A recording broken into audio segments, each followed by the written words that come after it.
श्री राधारमन लाल की जय। श्रीमन महाप्रभु की जय। पंचतत्व की जय। श्री षट गोस्वामी वृंद की जय। श्री वृंदावन धाम की जय। श्री व्रज रज की जय। श्री यमुना पटरानी की जय। सब संतन की जय। सब महंतन की जय। सब भक्तन की जय। वैष्णवन की जय। जय जय श्री राधे श्याम। श्री रघुनाथ दास गोस्वामी द्वारा रचित स्वनियम दशकम के ऊपर यह सत्र चल रहा है। आज इस सत्र का आज यह दूसरा सत्र है। इस दूसरे सत्र में दूसरे द्वितीय श्लोक के ऊपर आज आलोचना रहेगी। यह श्लोक भी शार्दुल में लिखा हुआ है। हमने पिछले दो सत्रों में आपको सबको बताया है कि शार्दुल जो होता है वह 17 अक्षरों की एक एक पंक्ति होती है। तो और आपको याद होगा कि मैंने बताया हुआ था कि 6 रस हैं और 11 रुद्र हैं। तो रस और रुद्र के हिसाब से बीच बीच में विराम दिया जाएगा और विराम देने के बाद ही इस पद का गायन हो इस श्लोक का गायन होता है। तो न चान्यत क्षेत्रे हरितनु सनाथेपि सुजनाद रसास्वादं प्रेम्णा दधदपि वसामि क्षणमपि समं त्वेतद्ग्राम्या वलिभिरभितन्वन्नपि कथां विधास्ये संवासं व्रजभुवन एव प्रतिभवम्।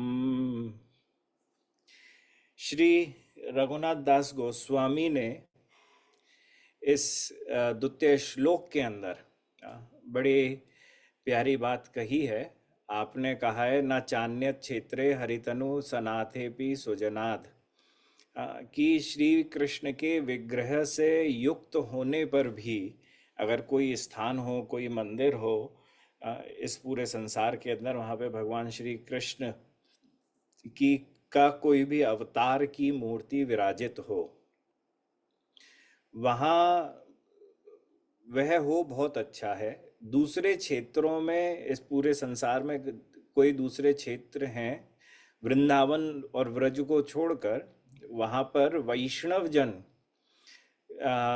अपने अपने भगवान श्री कृष्ण के अलग अलग अवतारों की अर्चना करते हैं, साधना करते हैं। मैं उनके संग भी थोड़ा बैठ लूं, उनके संग भी रसास्वादन कर लूं। रसास्वादम प्रेमणा दददपि वसामि क्षणमपि, मैं उनके संग भी बैठ लूं। पर मैं ना उन भगवान श्री कृष्ण के अलग अलग जितने भी मंदिर, वहाँ क्षेत्र, वह स्थान, वह तीर्थ हैं, और अलग अलग भगवान श्री कृष्ण के जितने भी अवतार हैं, उनके जितने भी भक्त हैं, मैं उनके संग रसवार्ता भी कर लूं, परंतु मैं वहाँ कभी भी निवास नहीं करूँगा। तो मैं निवास कहाँ करूँगा? तो श्री रघुनाथ दास गोस्वामी पाद कहते हैं समम त्वेतद ग्राम्यावलिभिरभि तन्वन्नपि कथाम विधास्ये संवासम व्रजभुवन एवं प्रतिभवम।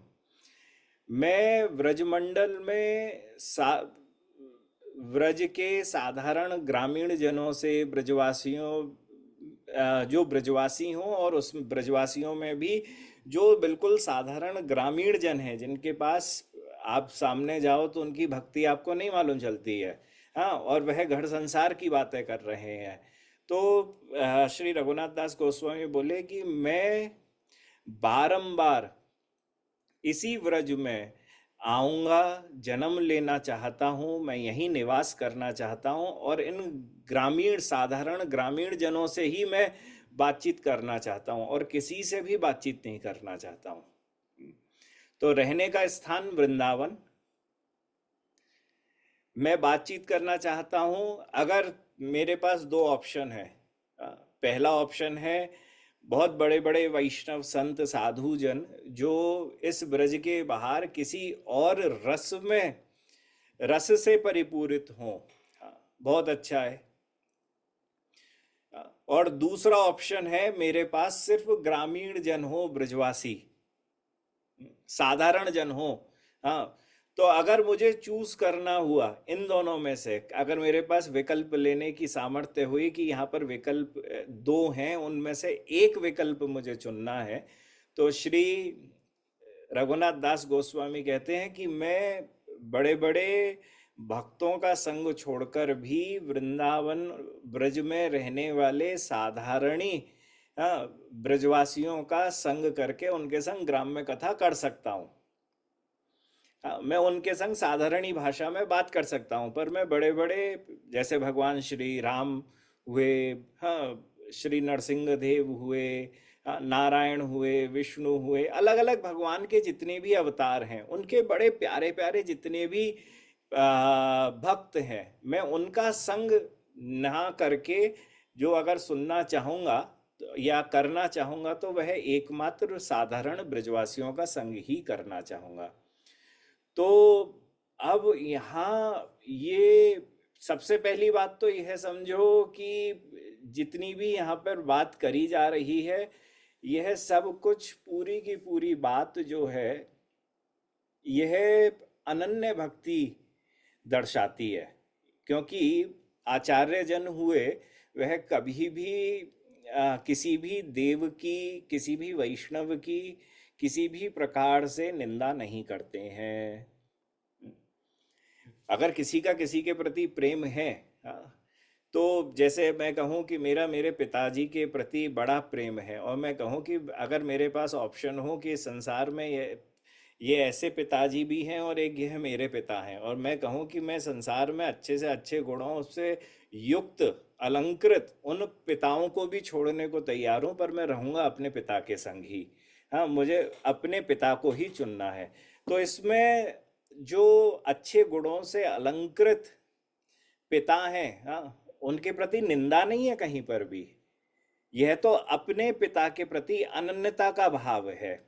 तो कई बार ऐसा होता है कि हम अनन्यता में कभी कभी इतने जोश में आ जाते हैं कि हम निंदा कर देते हैं, या हम इन आचार्यों के ही इन श्लोकों को लेकर उनका अर्थ का अनर्थ निकाल देते हैं, और निकालने के बाद हम वह सब कुछ कर देते हैं जो हमारी भक्ति के लिए सबसे ज़्यादा खराब है। क्योंकि हमें याद है कि ऐसा कहीं हम कहीं बाहर थे भारत से, और वहाँ कोई कीर्तन चल रहा था, तो कीर्तन चल रहा था तो जो भी भक्त वहाँ पे कीर्तन कर रहे थे वह गौड़िया संप्रदाय को या गौड़िया संप्रदाय की शिक्षाओं को बड़ा मानते हैं। तो उन्होंने क्या करा कि किसी मंदिर में, भगवान श्री बालाजी के मंदिर में, भगवान नारायण जो हैं साक्षात, उनके मंदिर में बाहर विदेश में वह कीर्तन कर रहे थे। अच्छा, और जो नारायण, वो बालाजी मंदिर वाले जो थे, उन बालाजी मंदिर वालों ने अपना स्थान दिया हुआ था, आप बहुत अच्छा सत्कार्य कर रहे हैं, संकीर्तन कर रहे हैं, आप करिए। अब संकीर्तन करते करते वहाँ पे कोई एक ऐसे गुरु से आ गए, और गुरु ने स्पीकर वहीं पर ही माइक पर कहा सबसे, ऐसा है कि हम सब यहाँ पर कीर्तन तो कर रहे हैं परंतु हमें बालाजी के दर्शन नहीं करने हैं। हाँ, और दूसरा स्पीकर पे उन्होंने, अपने माइक पे उन्होंने कहा कि ऐसा है, ना इनका प्रसाद भी खाना और ना इनके भक्तों से मिलना।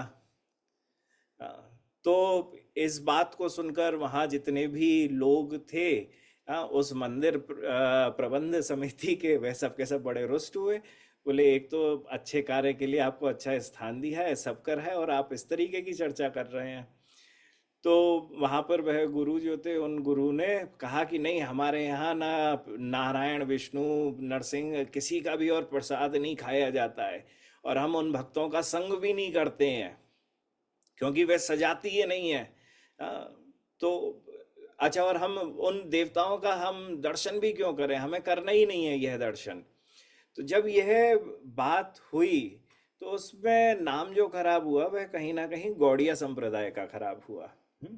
क्योंकि बात तो थी अनन्यता की। जब तक अनन्यता नहीं आए तब तक ये बोलना ही नहीं चाहिए। अनन्यता है नहीं है, परंतु बोलने में लगे हुए हैं अन्यता जिनके अंदर है उनकी बातों को।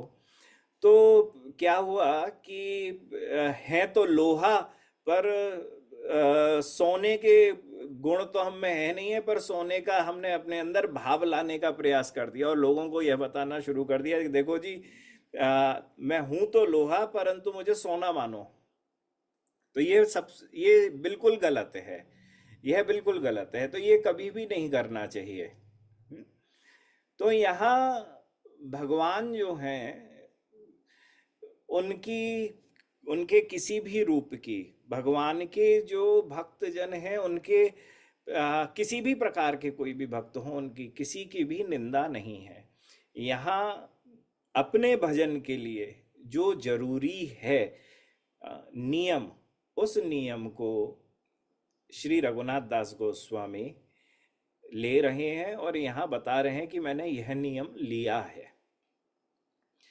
तो अब इस श्लोक के अंदर दो चर्चाएं हैं, या आप कह सकते हो तीन चर्चाएं हैं।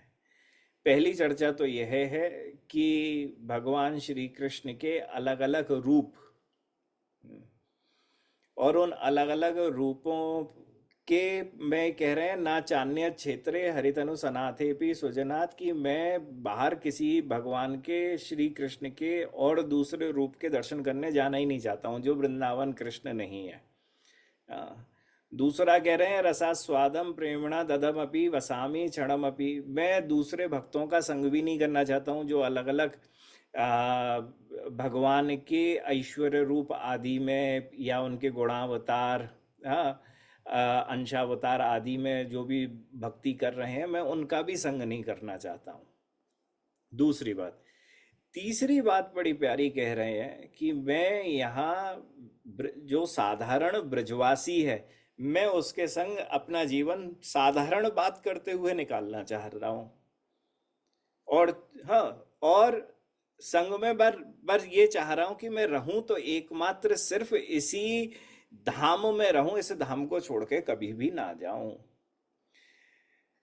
बड़ी प्यारी बात है।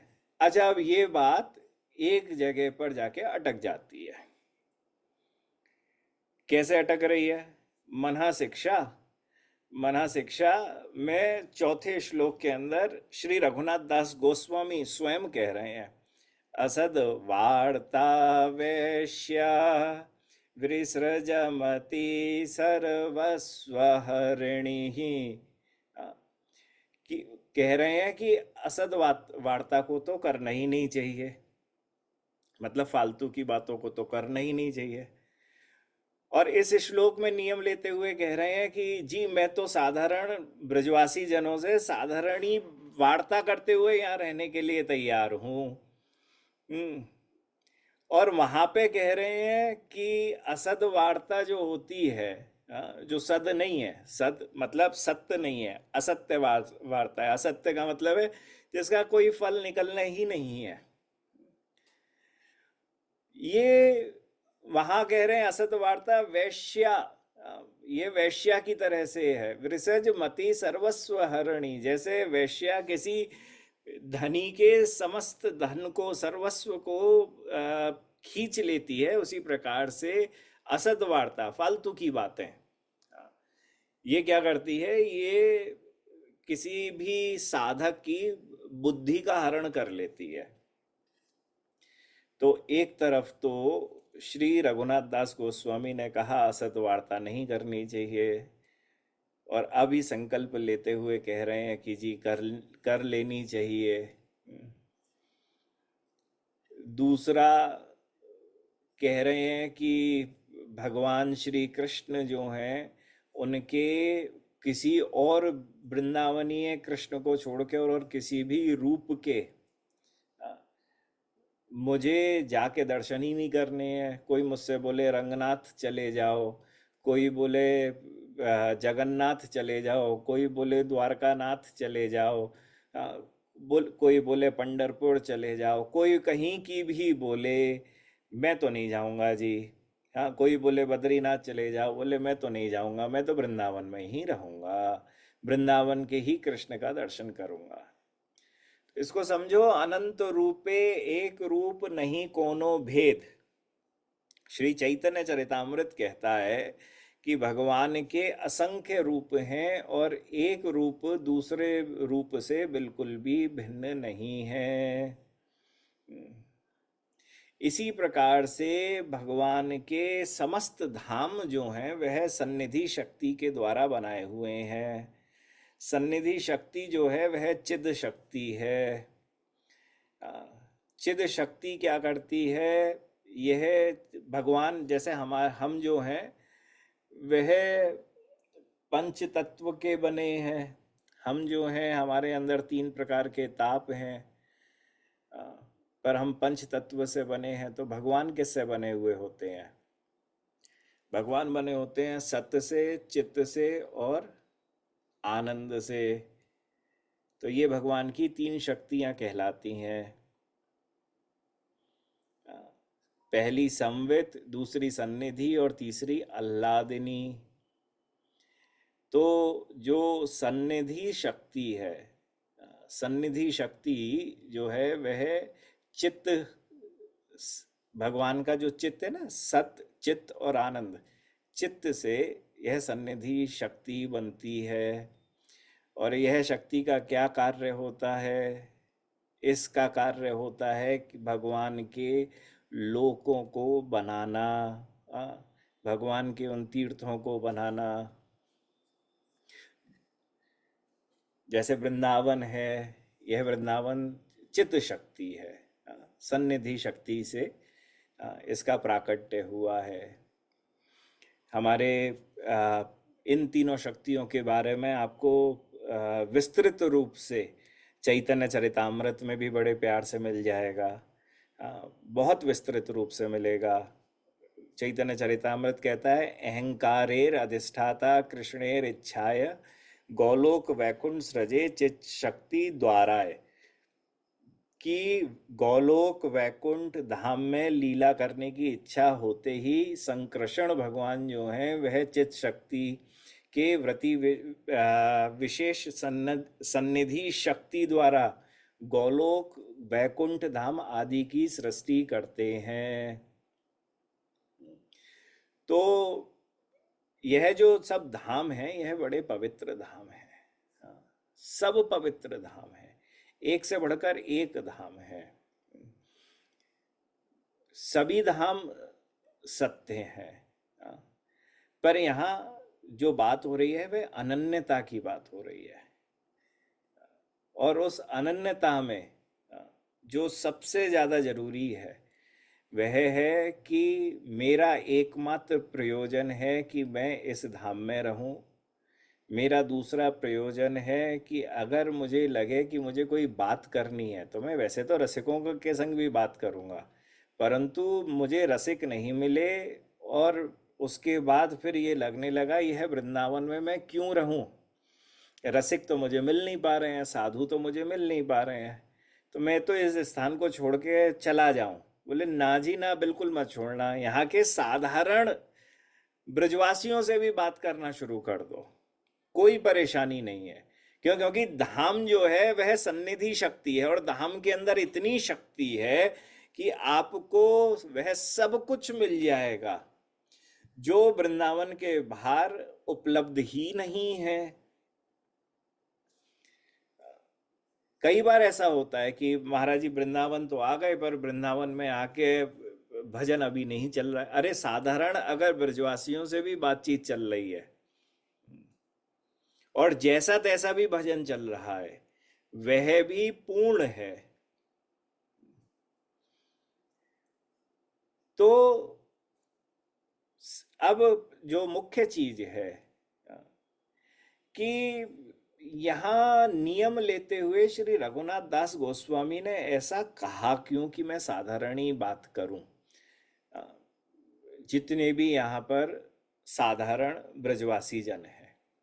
अभी मैं रसिक ब्रजवासियों की बात ही नहीं कर रहा हूँ। मैं टॉप मोस्ट ब्रजवासियों की बात ही नहीं कर रहा हूँ, भजनानंदी ब्रजवासियों की बात ही नहीं कर रहा हूँ। मैं तो बात कर रहा हूँ जो इस वक्त सबसे साधारण अवस्था में है।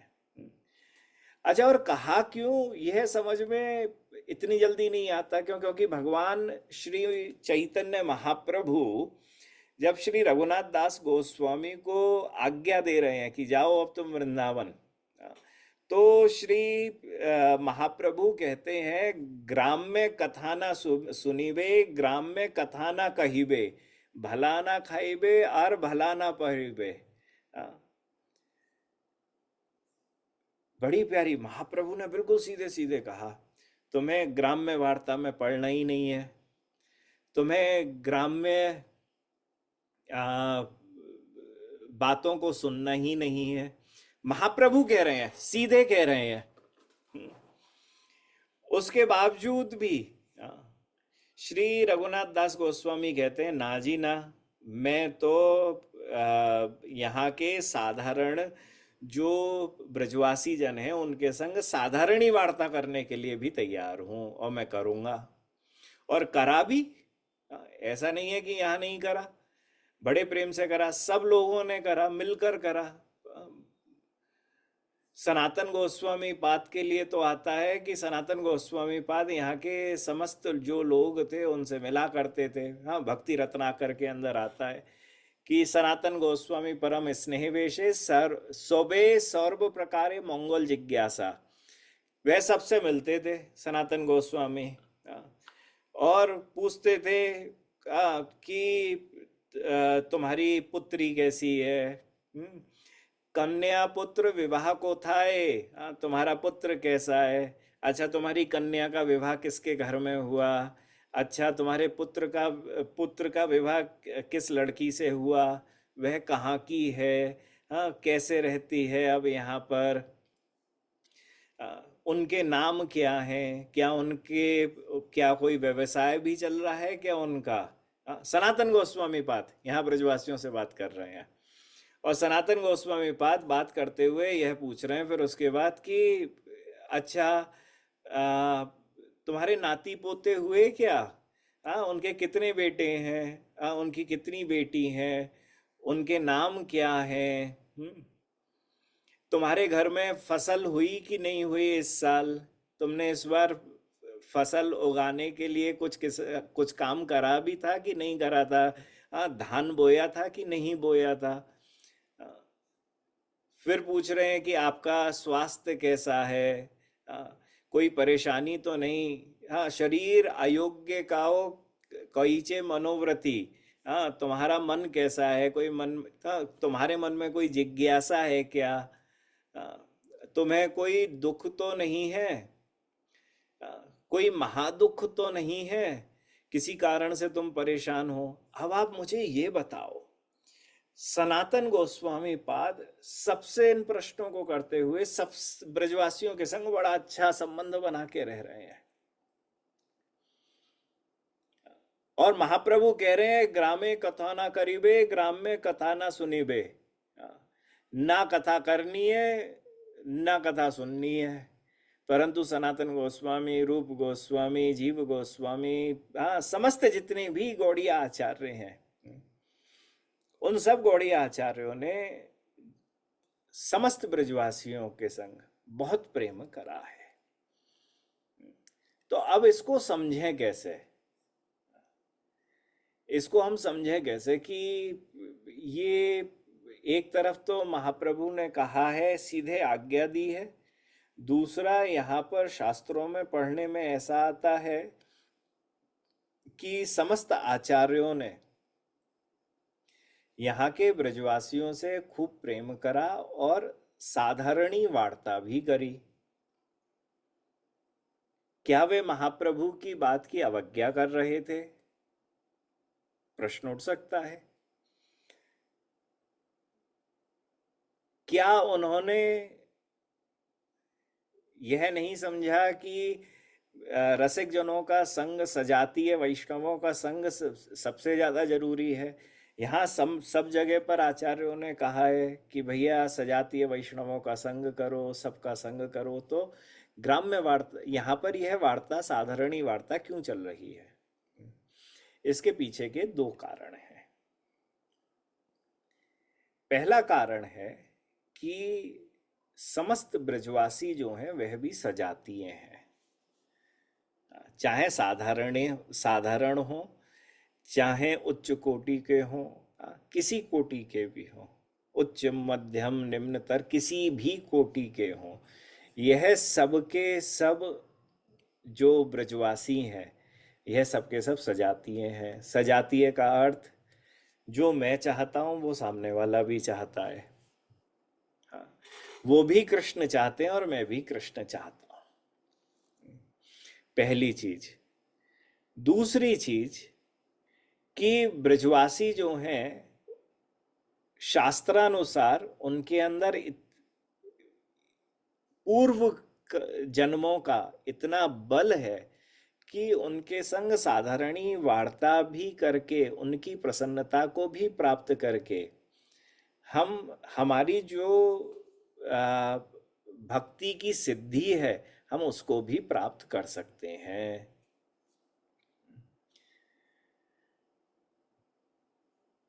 समझे? पहली चीज कि वह सबके सब सजातीय हैं। दूसरी चीज कि वह सब पूर्व जन्मों में इतना पुण्य लेकर ब्रजवासी बने हैं कि उनके संग प्रेम पूर्वक बात करके भी उनकी प्रसन्नता से हमको वह दुर्लभाति दुर्लभ वस्तु की प्राप्ति भी अनायास हो जाती है।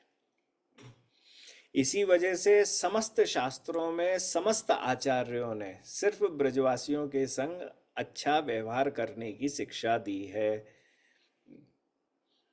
अब परेशानी क्या है? यहाँ दो परेशानियां हैं। पहला कि हम जब वृंदावन आते हैं तो अब वृंदावन आने के दो कारण हो गए हैं, वृंदावन वास के, अब ब्रजवास के।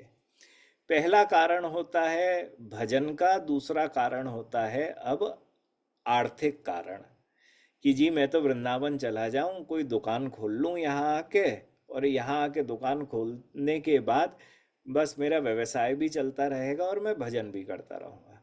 तो इसमें प्राइमरी क्या है? दुकान खोलना। सेकेंडरी क्या है हमारा? इसका दूसरा सेकेंडरी है कि मैं भजन भी हो जाएगा। दूसरी तरफ एक है कि जी मुझे तो सिर्फ भजन करने आना है, मेरा आर्थिक पोषण कैसा भी चले, कुछ भी हो, मुझे उससे कोई मतलब नहीं है। वो ठाकुर जी हैं, सब देखते करते रहेंगे। तो जो दूसरे ये तरीके के लोग आते हैं जो आर्थिक आर्थिक कारणों से, व्यवसायिक कारणों से वृंदावन में आए, और पहला कारण यह लेकर उन्होंने वृंदावन ब्रज के अंदर वास करा, इनके द्वारा अपराध हमेशा होता है। क्यों? क्योंकि जहाँ पर लक्ष्मी आ गई, लक्ष्मी के संग उसके दोष आ गए, और जहाँ दोष आ गए लक्ष्मी के संग तो वहाँ पर ब्रजवासियों के संग लक्ष्मी वाला ही व्यवहार रहेगा। और जहाँ पर लक्ष्मी वाला व्यवहार रहा वहाँ पर क्या होगा? वहाँ पर पाप होंगे, अपराध होंगे।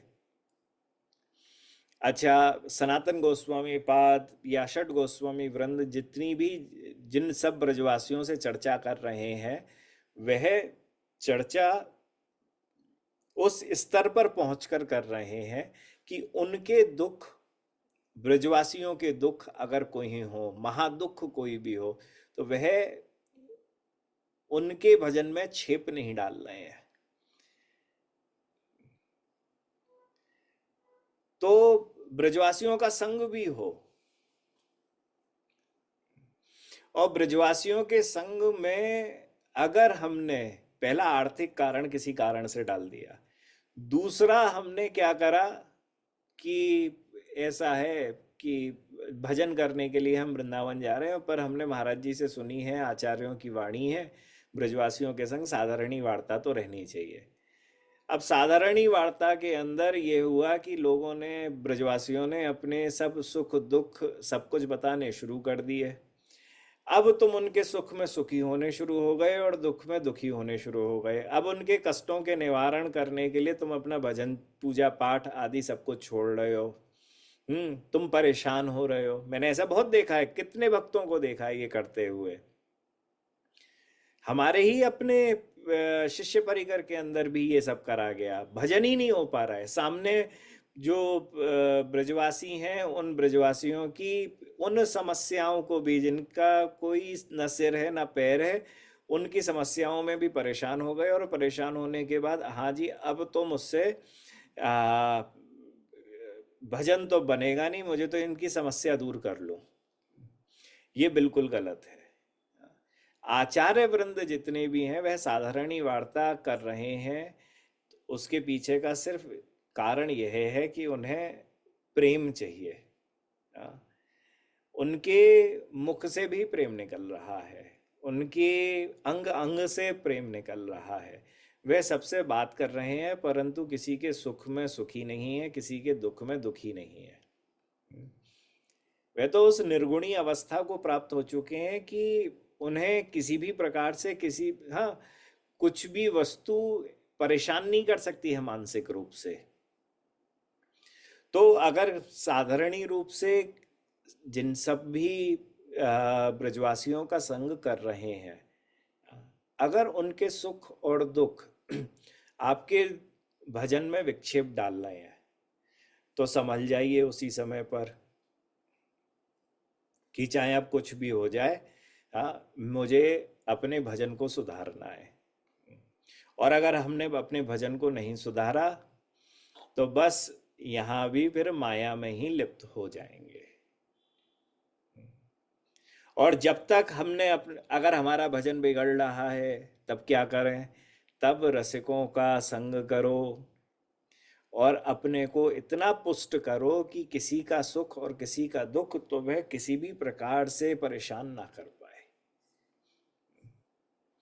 तो ये दोनों चीजें हमेशा चलती हैं, और ये दोनों की दोनों चलेंगी तो उससे क्या होता है कि बहुत सारे आ, लोग जो हैं, जो यहाँ पर आकर भक्ति कर रहे हैं, उनकी भक्ति सिद्ध हो जाती है।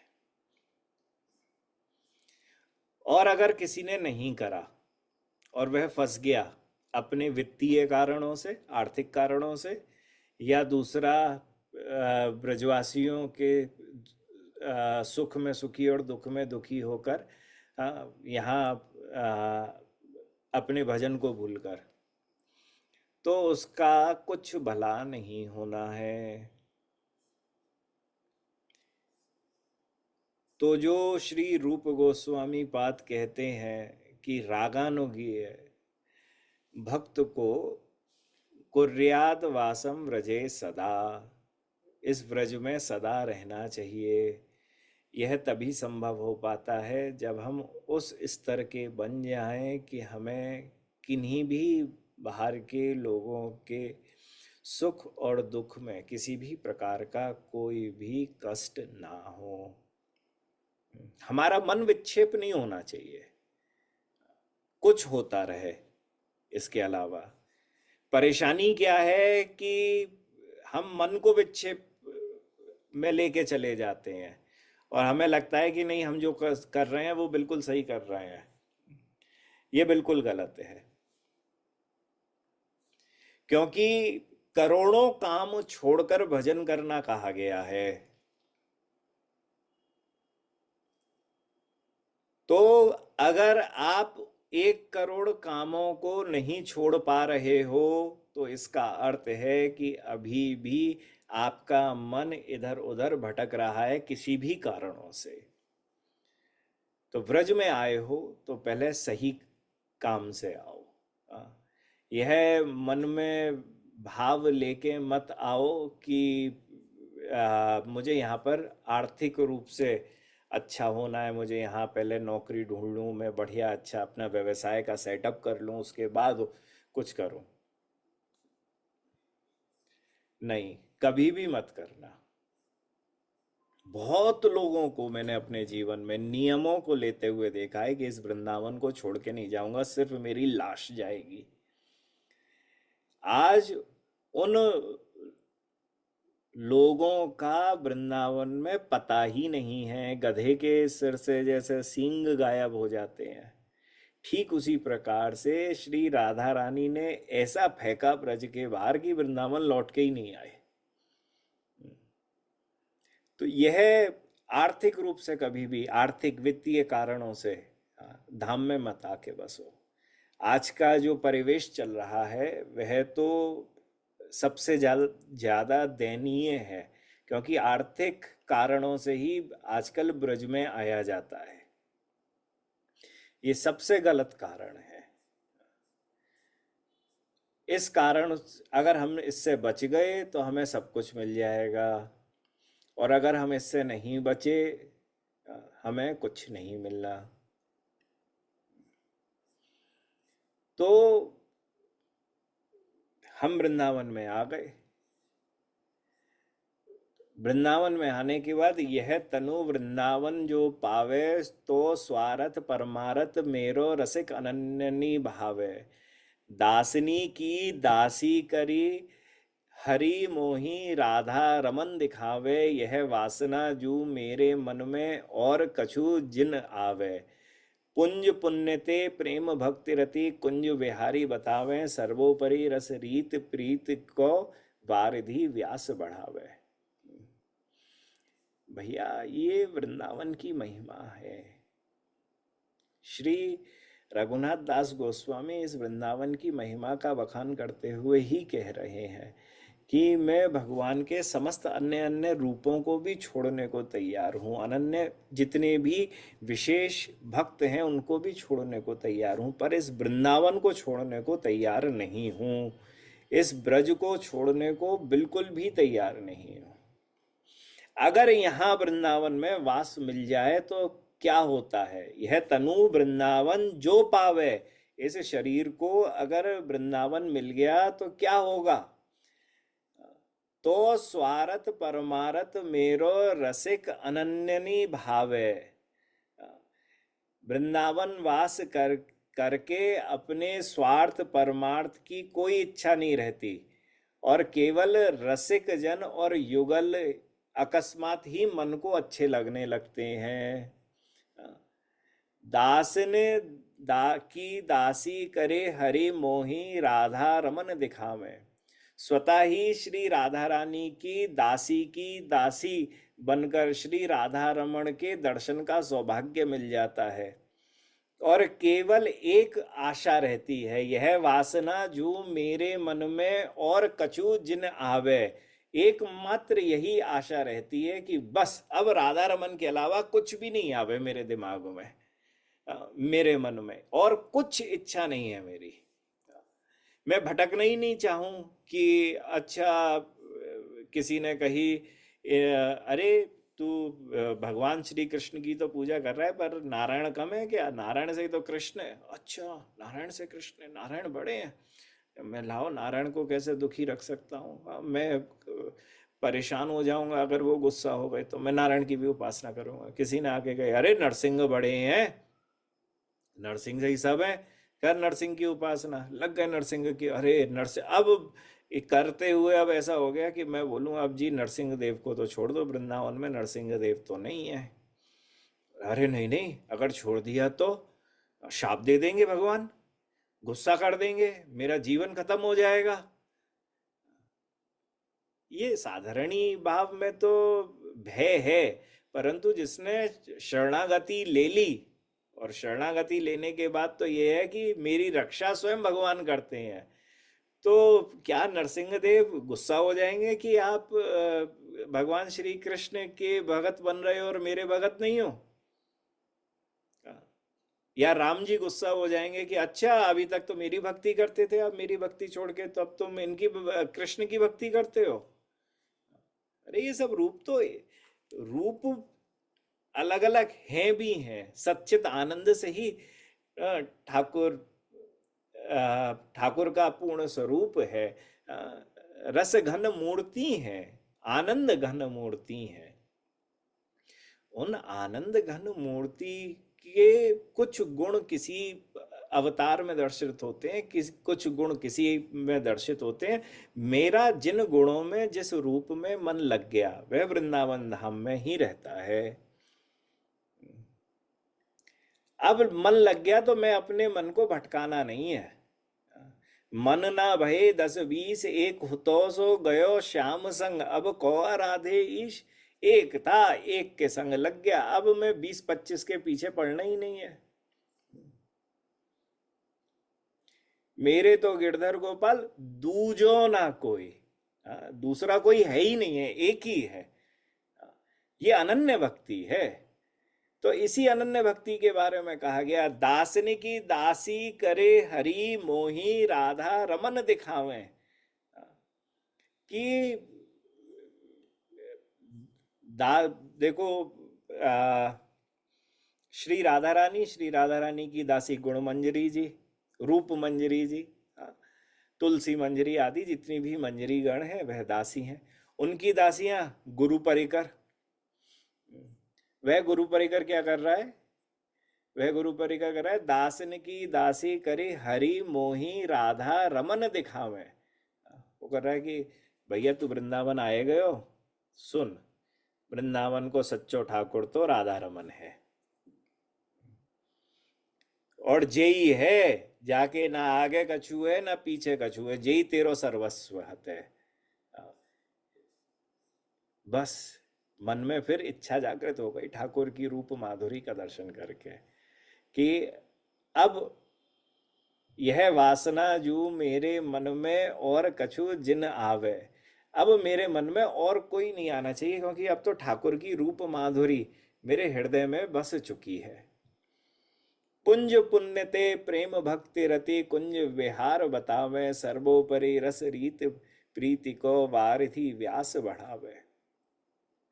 वृंदावन धाम प्रेम भूमि है, निज रसिकों के संग से सर्वोपरि इस रस रीति जो नित्य आनंद का वर्धन करने वाली है, उसका यह जो साधक है वह आस्वादन करना शुरू कर देता है। तो यह समस्त लक्षण जो है वह वास्तविक रूप से वृंदावन वास करके ही आते हैं, या व्रज वास करके ही आते हैं। और यह किसी वैष्णव या किसी भक्त के प्रति कोई अपराध नहीं है। ये तो रसिक आचार्यों ने कहा हुआ है, इतनी प्यारी बात कही है, पर हम उस बात को ना माने। मैंने तो कुछ समय पहले पे ऐसा देखा, एक तो क्या है कि अंग्रेजी में एक बातचीत हो जाए। हमें याद है कि आजकल सोशल मीडिया के कारण जो एक चीज हुई है वह बहुत खराब है। एक चीज तो अच्छी हुई है कि सबको अपनी आवाज उठाने का मौका मिल गया है सोशल मीडिया के कारण। दूसरी जो सबसे ज्यादा, उसमें जो सबसे ज्यादा खराब चीज है कि आजकल हर कोई व्यक्ति किसी भी विषय पर अपना ज्ञान देता हुआ जरूर दिख जावे। हमारे वृंदावन में बाइक है, फटे में टांग अड़ानो, मतलब तुम्हारा कोई काम नहीं है, तुम्हारे अंदर कोई ना तुम उस विषय के अधिकारी हो, ना तुम कुछ समझते हो, ना तुम कुछ जानते हो, परंतु बाके बावजूद भी बस सोशल मीडिया पे पहुंच गए और ऐसे ऐसे कहने और करने लगे कि हाँ जी हमसे बड़ो ज्ञानी कोई है ना है। मैं क्यों इस बात को कर रहा हूं? क्योंकि देखो, पहले ऐसा होता था कि यह जो जितनी भी कथाएं हैं या जितने भी शास्त्र हैं, ये शास्त्र एक अधिकारी के लिए लिखे जाते हैं। गीता के लिए भी आजकल तो गीता हर अनाधिकारी को दे दी जाती है। किसी ने बाहर विदेश में ले जाके वो गीता बेच दी नहीं किसी बाहर के आदमी को मैं खुदा ना खास्ता उसके घर पे पहुंचा मिलने के लिए, बा ने अपनी झूठी प्लेट गीता के ऊपर धरी भाई। मैंने कही कि भैया जा पे से हटा लो। बोले हाँ हाँ, कोई $5 में दे गया था मुझको। और गीता में पढ़ो साफ तौर पे, अनाधिकारी को भी इस गीता को नहीं सुनाना है। भागवत को पढ़ो, अनाधिकारी को इस भागवत को नहीं बताना है।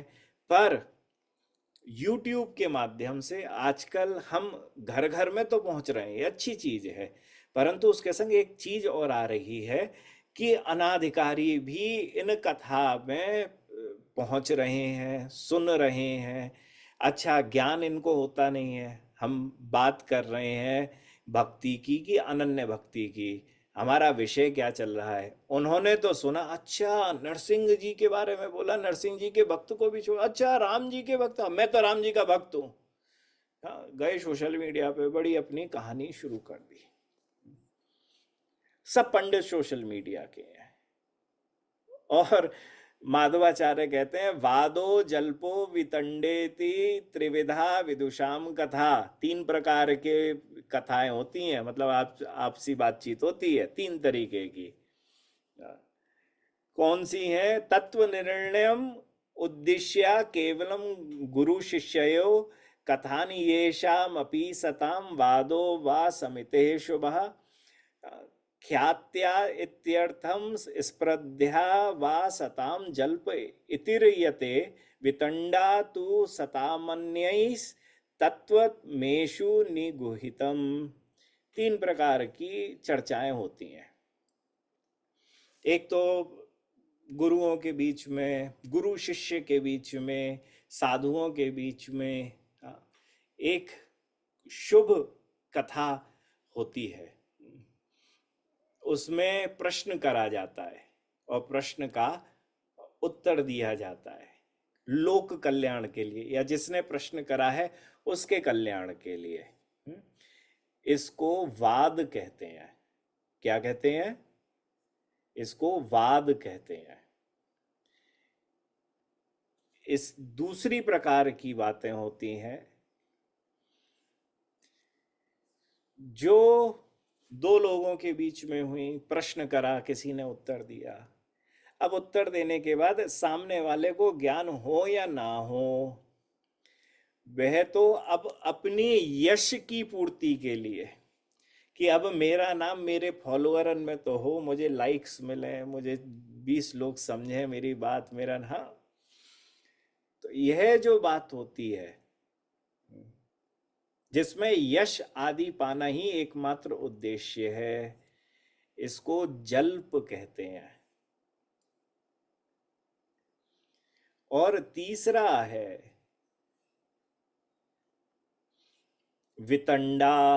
वितंडा का अर्थ है कि सामने वाले ने कहा कि भैया मैं हाथ जोड़ के कह रहा हूं, मैं भक्ति के बारे में बात ही नहीं कर रहा हूं, मैं तो अनन्य भक्ति के बारे में बात कर रहा हूं। मैं किसी के बारे में बुरा कह ही नहीं रहा, मैं तो प्रणाम कर रहा हूं सबको।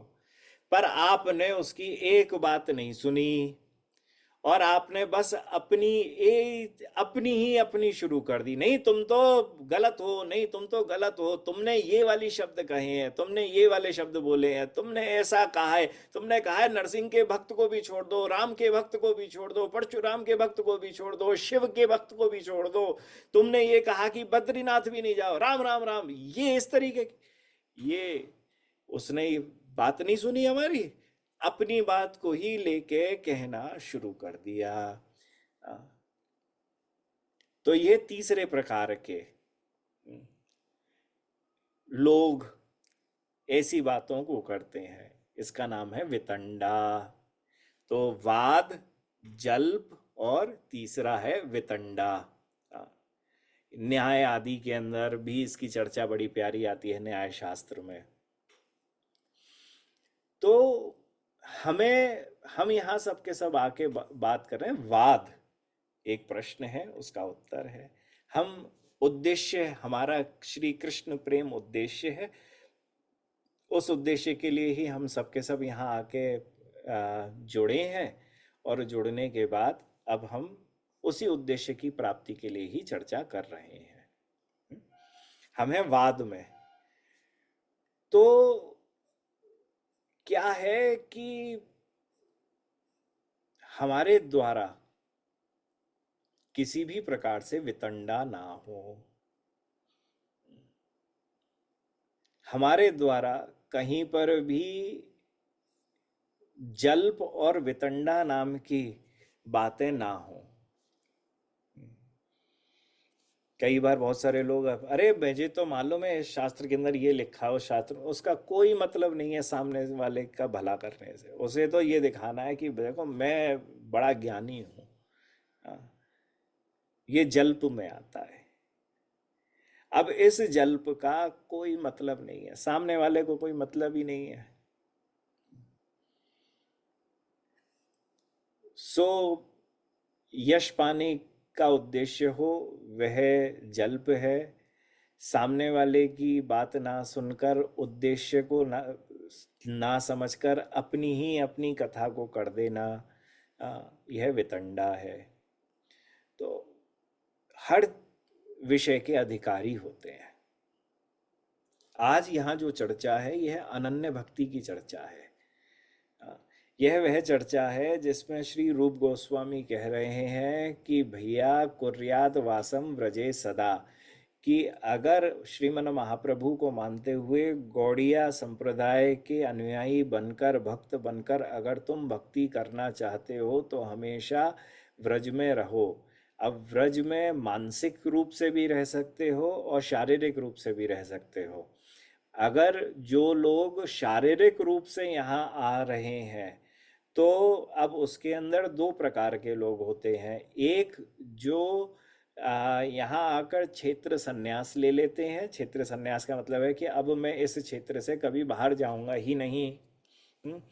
हमारे वृंदावन के कई ऐसे ब्रजवासी थे जो ब्रज, जो वृंदावन है, वृंदावन की पंचकोशीय परिक्रमा है।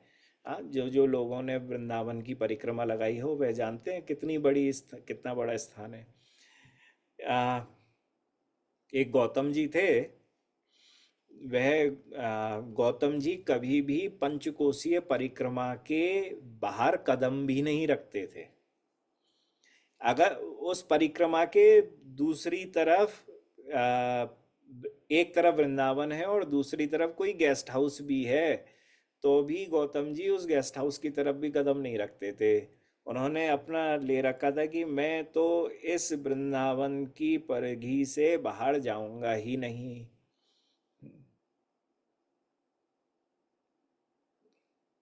हमारे यहाँ के आचार्यों ने, कई रसिकाचार्यों ने ऐसा नियम ले रखा है जो वृंदावन और व्रज, इस ब्रज में ही रहते हैं, व्रज के बाहर कभी भी कहीं नहीं जाते करते हैं। आज भी ऐसे बहुत महान संत हैं। आ, आ, रमेश बाबा तो विश्व विख्यात हैं ही हैं। सुदामा कुटी वाले महंत जी महाराज भी वृंदावन छोड़ के कभी भी नहीं जाते करते हैं कहीं पर। विशेषतः पहले तो ऐसा था, नियम था कि राधा कुंड गादी पर जो भी महंत विराजित होते थे, श्री रघुनाथ दास गोस्वामी जी की परंपरा में, वह गुरु भी कभी भी व्रज छोड़कर बाहर नहीं जाते थे। ऐसे अन्य अन्य बहुत व्रज के अंदर संत हैं जो कभी भी व्रज के बाहर एक कदम भी नहीं रखते हैं। तो उन ऐसी बात हो जाती है कि कभी उनसे मिलो तो मिलते हुए कहो अरे बाबा ऐसा है जगन्नाथपुरी चल रहे हैं। बोले भैया हम तो नहीं जा पाएंगे। अरे बाबा तू आनंद छोड़ लियो, जगन्नाथपुरी में ऐसो आनंद आवे, क्या बढ़िया बढ़िया महाप्रसाद मिले, ठाकुर के क्या चक्क दर्शन मिले, रात के 12-12 बजे तक दर्शन मिले। ना भैया हम तो नहीं जा पाएंगे। अरे बाबा तूने फिर देखो ही कहा है अभी तक, अरे ठाकुर की वह रूप माधुरी देखने चल जगन्नाथ। नहीं भैया हम तो नहीं चल पाएंगे। कई लोग गुस्सा भी हो जाए, बताओ कैसा बाबा है वृंदावन के बाहर ही नहीं जाए, रस नहीं है ना, अधिकार ही नहीं बना है अभी तक, वह उस स्थिति को समझ ही नहीं पाया है। तो मानसिक रूप से रहो। अगर किसी की सामर्थ्य हो वह ब्रज में आके वास करे, हाँ? और ब्रज में आके अब उसके भी नियम हैं कि सुबह चले गए परंतु रात्रि होने से पहले ही वृंदावन में आ गए। कुछ लोग ऐसा कई साधुजन करते कि उन्होंने अपना क्षेत्रवा संन्यास ले रखा है, पर शयन तो उन्हें वृंदावन में ही करनी है। सुबह दिल्ली तो चले गए पर दोपहर शाम तक लौट के आ गए वापस। हम्म। कई हैं जो कभी एक कदम भी बाहर नहीं कर उन्होंने रखा है। सो अलग अलग तरीके से जिसकी जितनी सामर्थ्य है। ऐसा नहीं है कि सबको फोर्स करते हुए ये बोलना है नहीं जी आज के बाद तो आप सबको यहीं वृंदावन में रहना है। ऐसा नहीं है। सब अपनी सामर्थ्य के अनुसार अपने भजन के प्रभाव सु जो जितना कर सकता है उतना करे, उसके ना आगे बढ़े ना पीछे जाए। और यहाँ रहते हुए ब्रजवासियों से साधारण ही बात कर भी ले परंतु अपने संबंध को इतना गाढ़ न बनाए कि उनके सुख में सुख और दुख में दुखी हो जाए।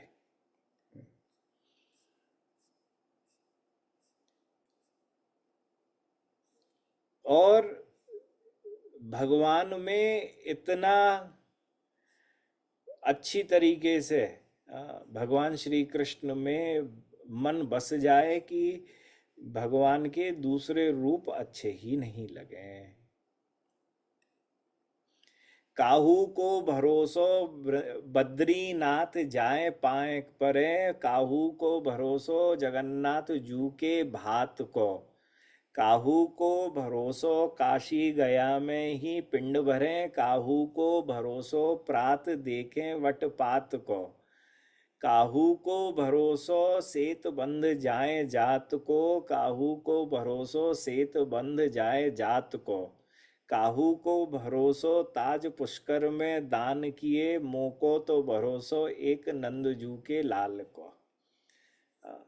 ताज बीबी कह रही हैं किसी किन्हीं को वृंदावन में आने के बाद भी या वृंदावनीय संप्रदायों से संबंध हो जाने के बाद भी किन्हीं किन्हीं को भरोसा श्री बद्रीनाथ धाम में श्री बद्रीनाथ बद्री विशाल के ऊपर रहता है। जी मुझे तो बद्री विशाल जाना है, बद्री विशाल की कृपा चाहिए, अपने छोड़ के दूसरे रूप पे क्यों जा रहे हो।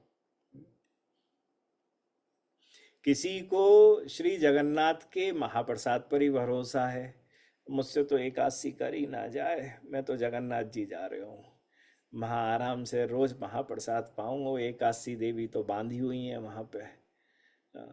तो जहाँ अपनी रुचि बन गई, अरे जगन्नाथ जी में रहूँगा बड़ा आनंद है, महोदधि में स्नान करूँगा, रोज घूमूंगा भटकूंगा, सब जगह पर ठाकुर के दर्शन अलग अलग रूप में होते रहेंगे। काहू को भरोसो काशी गया में ही पिंड भरे, काशी में गया में जाके पिंड दान करना है पितरों का, ये हरिद्वार में जाके करना है, सबको अपना अपना भाव रहता है। अरे भैया वृंदावन में भी तो हो ही सके, कहाँ जाके कर लो, पितृ वहीं पर ही मोक्ष को प्राप्त करेंगे, यहाँ वृंदावन में ना कर सकें का, सब कर सकें। ब्रजवासी थोड़ी जावे कहीं पर, ब्रजवासी तो यहीं करे।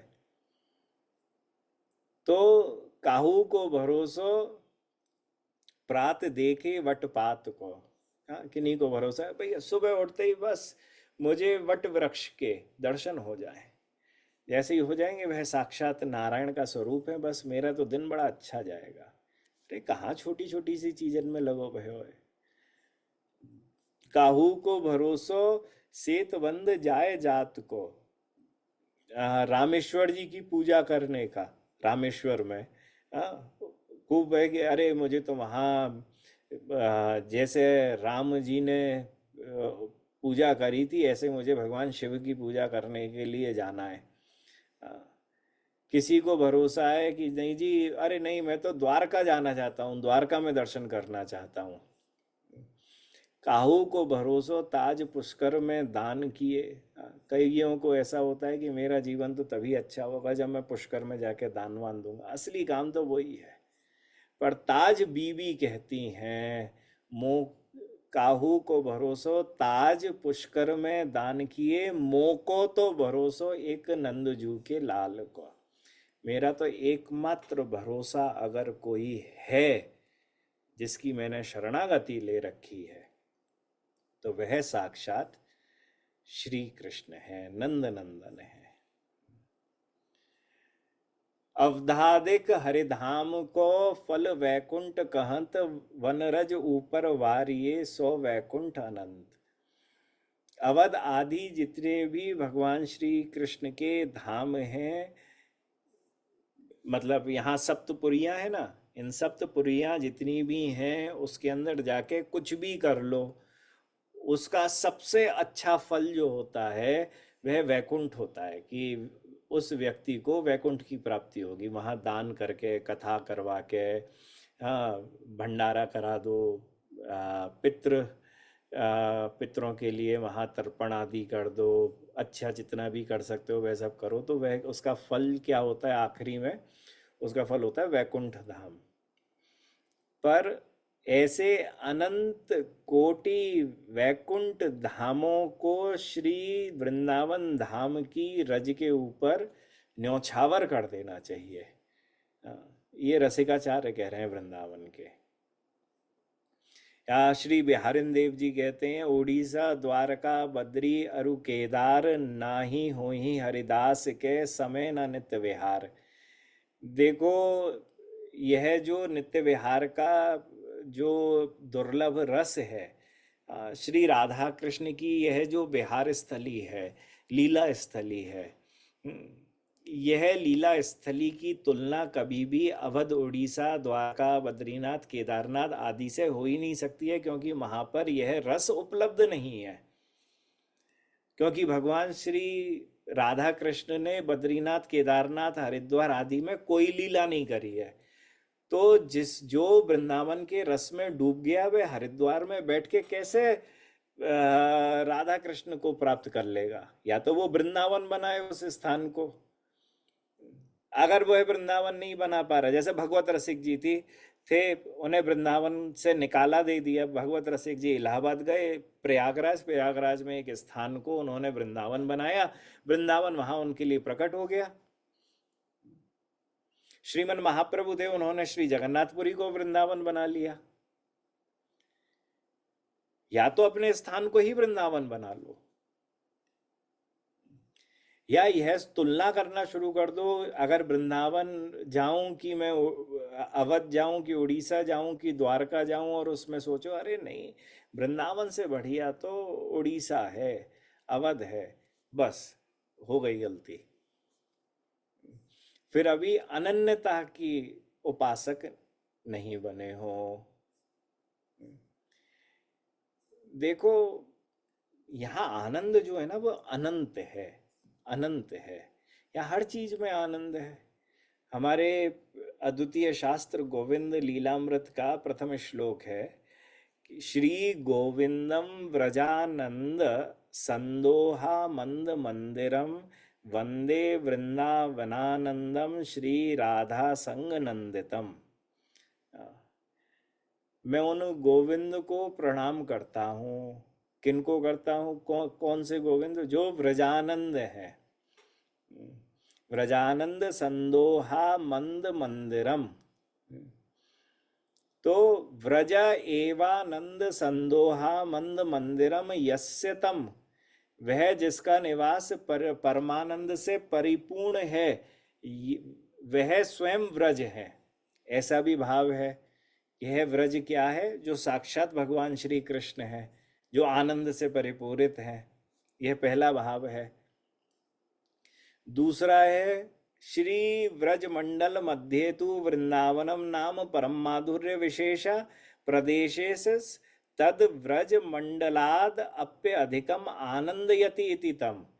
वह जिसका आनंद वृंदावन में है, यह आनंद मथुरा में नहीं है, द्वारका में नहीं है, हरिद्वार में नहीं है, कहीं नहीं है। यह जिसका आनंद वृंदावन में है, वह जिसके लिए श्री व्रज क्षेत्र के भीतर वृंदावन नाम यह परम मधुर स्थान, जिसके अंदर इतना प्रेम भरा हुआ है, आनंद भरा हुआ है, जिसको लेने के लिए भगवान श्री कृष्ण स्वयं वृंदावन आते हैं। या तो यह वृंदावन का आनंद, वृंदावनस्यानंदम आनंद रूपम। वह जो वृंदावन का आनंद है, या ये कहो वृंदावनस्यानंदो यस्मात्तम, कि जिसके कारण वृंदावन का आनंद है। एक देखो, वृंदावन जो है वह साक्षात आनंद से परिपूरित है। आचार्यों ने इसकी अलग अलग परिभाषाएं बताई हैं। व्रजानंदो या वृंदावन नंदो, एक कहा है यह वृंदावन ही रस सागर है, भगवान यहाँ पर रस लेने आते हैं। दूसरी व्युत्पत्ति निकालते हुए कहते हैं कि ये वृंदावन क्या है, बोले यह वह वृंदावन है जिसको रस भगवान से मिलता है। ये आनंद जिसके कारण वृंदावन में आनंद है। राधा कृष्ण के कारण ही तो वृंदावन में आनंद है। राधा कृष्ण को हटा दो, वृंदावन के कृष्ण को यहां से हटा दो, आपको आनंद मिलेगा क्या? नहीं मिलेगा। आप प्रिया जी को हटा दो, आपको यहां आनंद मिलेगा क्या? नहीं मिलेगा। और बताया तत्र श्री वृंदावन मध्य तू तस्मात् वृंदावन नंदतः अधिकम श्री राधाय संगेन नंदितम जतानंदम। वह जो श्री राधा की संगति में आनंदित है, इसका अर्थ है कि वह जिसका आनंद श्री वृंदावन में है और जो श्री राधा की संगति से ही उत्पन्न होता है, तो ये इसको ऐसे समझ सकते हो, वृंदावन में आनंद क्यों है? क्योंकि राधा रानी है। ठाकुर को नचाए दियो, नाचनो सिखाए दियो, गानों सिखाए दियो, मुरली बजानो सिखवाए दियो, सब कछु सिखवाए दियो ठाकुर जी को। और ठाकुर जी ने सब कुछ सीखा किसके लिए? सिर्फ प्रियाजू के लिए। और किसी स्त्री के ताई जीवन में ठाकुर जी ने बांसुरी बजाई का? नाय बजाई। रास करो का? कभी नाय करो। जो नाच लियो, गाय लियो, उछल लियो, कूद लियो, चोरी करनो सीख गयो, जिसके ताई सब कछु कर लियो, वे तो राधा रानी है ना। तो राधा संग नंदितम, वह जिसका आनंद वृंदावन में है और जो श्री राधा की संगति से ही उत्पन्न होता है। एषाम विशेषण त्रयाणाम उत्तरोत्तरम अधिकयम गेयम। तो सामान्यतः व्रज का क्षेत्र उनके लिए आनंद का स्रोत है, वृंदावन तो भी अधिक आनंद का स्रोत है। व्रज से बड़ा वृंदावन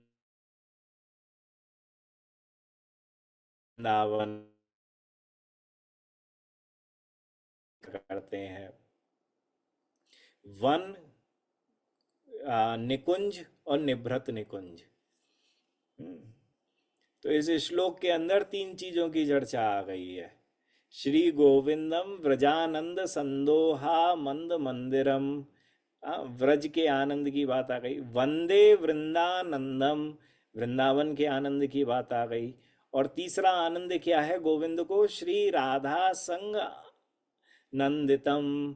तीसरा है श्री राधा रानी का संग, के संग जो उनको आनंद की प्राप्ति होती है। तीन प्रकार का आनंद है। सो यह तीन प्रकार का आनंद एकमात्र वृंदावन में ही प्राप्त होता है। श्री रघुनाथ दास गोस्वामी दर्शन कर रहे हैं मानसी के अंदर। ठाकुर जी खड़े बहे हैं। प्रिया जी बोली आज मुझको तुमको सजानो है पुष्पन से। ठाकुर जी बोले सजाओ। प्रिया जी बोली फूल तो है ना हमारे पास। तो ठाकुर जी बोले तो पुष्प जाओ लेके आओ। बोले ना कहाँ लेके आए, गर्मी है रखी है। ऐसो है ये जो पास पास में वृक्ष दिख रहे हो है बापे बढ़िया पुष्प लगे हैं, हमारो मन कर रहे हो इन पुष्पन को उतार के ही तुम्हारो श्रृंगार कर दे। ठाकुर जी बोले ये तो अच्छी बात है, करो। पर यह वृक्ष इतना ऊंचो है, जहाँ पे पुष्प जो लगे हैं वह इतने ऊंचे हैं, हम तो हाइट में थोड़ी छोटी हैं।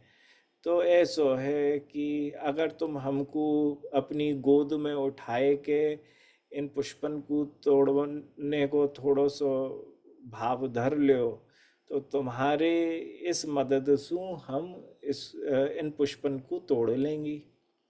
ठाकुर जी बोले ठीक है, चलो आओ प्रियाजू। प्रियाजू को लेके गए।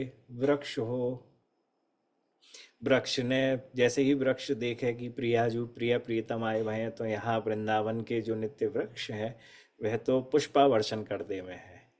परंतु ठाकुर जी ने इशारा कर दिया, एक पुष्प भी ना गिरना चाहिए। हाँ, नीचे वह गिरे वह पुष्प से कभी भी ठाकुर जी को अड़चन होवे नहीं है, श्रृंगार होता नहीं है। तो पुष्प सबके सब लदे हुए हैं शाखाओं पर वृक्ष की। और ठाकुर जी ने ठकुरानी को अंक में भर लिया। और प्रियाजू को अंक में भरने के बाद ऊपर उठायो। प्रियाजू एक हाथ से तनो पकड़े वही हैं, दूसरे हाथ से पुष्प को चयन कर रही हैं। और चयन करने के बाद ठाकुर जी ने एक हाथ से प्रियाजू को उठा रखो है, दूसरे हाथ से अपने उत्तरीय को उन्होंने झोली बनाए दी है। प्रिया जी ऊपर से पुष्प को फेंकें और ठाकुर जी की झोली में वह पुष्प आ जावे। आते आते मैं ठाकुर जी ने कही, इनके दर्शन तो ना कर पा रहे हो, मैं पुष्प ही उठाने के ताई ये छोटी सी झोली दे रखी है, बना रखी है, इनको कर रहे हो। ऐसो है, जरा दर्शन भी तो करूं कैसी लगे जे वृक्ष पे। ठाकुर जी ने लियो अपनो एक हाथ खोल दियो। प्रियाजू बड़ी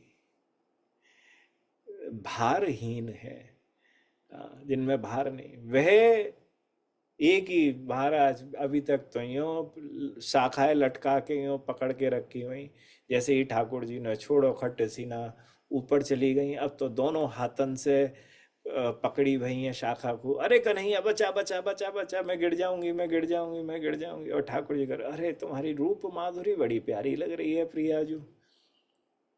श्री रघुनाथ दास गोस्वामी इस लीला को देख रहे हैं, दर्शन कर रहे हैं, साक्षात दर्शन कर रहे हैं। अब ये लीला क्या द्वारका में होगी, ये लीला क्या बद्रीनाथ में होगी, केदारनाथ में होगी, रामेश्वर में होगी, मथुरा में होगी, कहां हो रही है ये लीला? ये तो व्रज में हो रही है ना।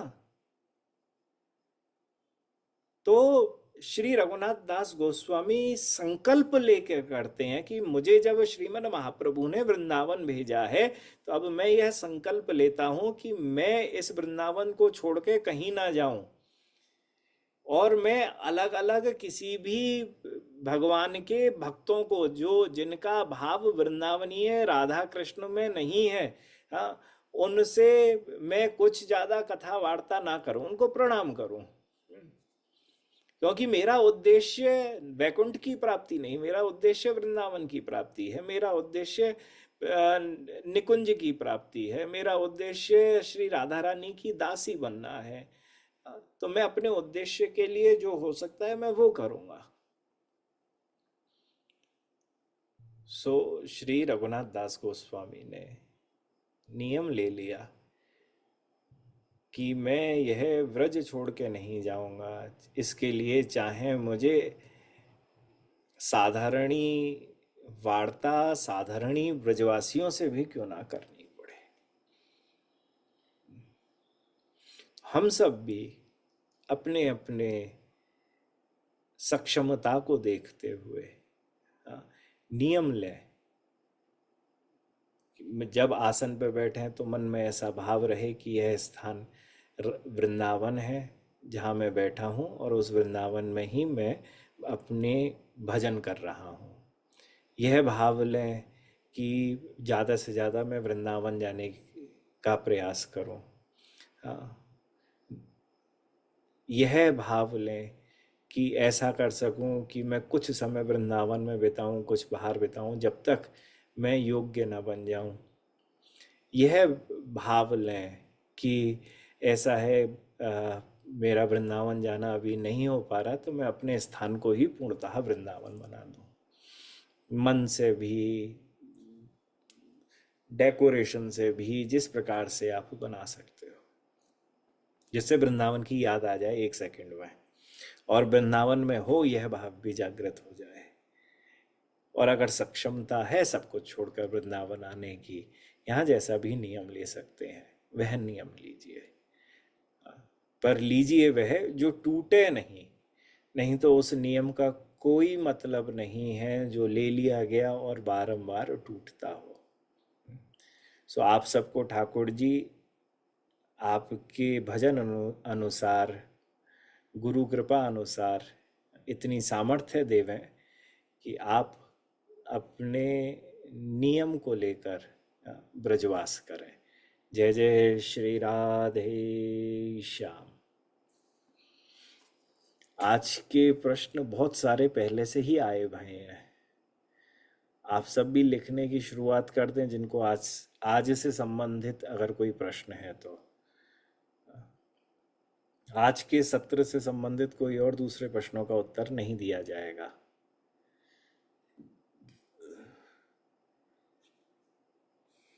हर्षिता जी का प्रश्न है कि भजन कीर्तन करती हूँ तो मुझे रोना क्यों आता है, आंखों से आंसू की धारा क्यों आती है? अरे आती है तो अच्छा है,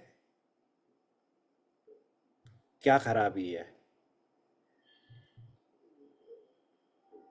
आप एक बात बताओ कि आ, मैं कानपुर में था, तो कानपुर के मुख्य आ, स्थान है क्या, हमारे तो दिमाग से उतर गया, बिरहाना रोड। तो बिरहाना रोड में अंदर की तरफ था, तो वहाँ पे लाल मिर्च की और मसालों की मंडी थी।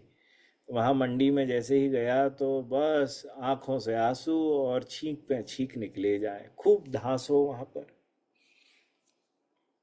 तो ये वहाँ का स्थान का ऐसा भाव था कि मैं हम वहाँ गए जिसके कारण होने लगा। तो यहाँ तो भक्ति भाव की है, तो जब भजन वजन करते हैं, साधन करते हैं, कीर्तन करते हैं, तो ये अगर भाव के कारण कुछ अश्रुपात हो रहा है तो अच्छा ही तो है ना। नेत्रों की सेवा है कि भगवान के लिए रोएं, भगवान को पाने की इच्छा से रोएं, तो इसमें यह कोई प्रश्न बनता नहीं है। हम्म।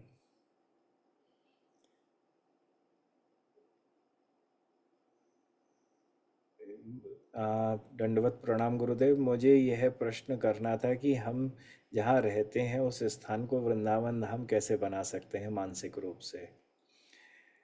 नहीं, मानसिक रूप से घर को वृंदावन बनाना तो भैया कठिन होगा, मंदिर को वृंदावन बना लो।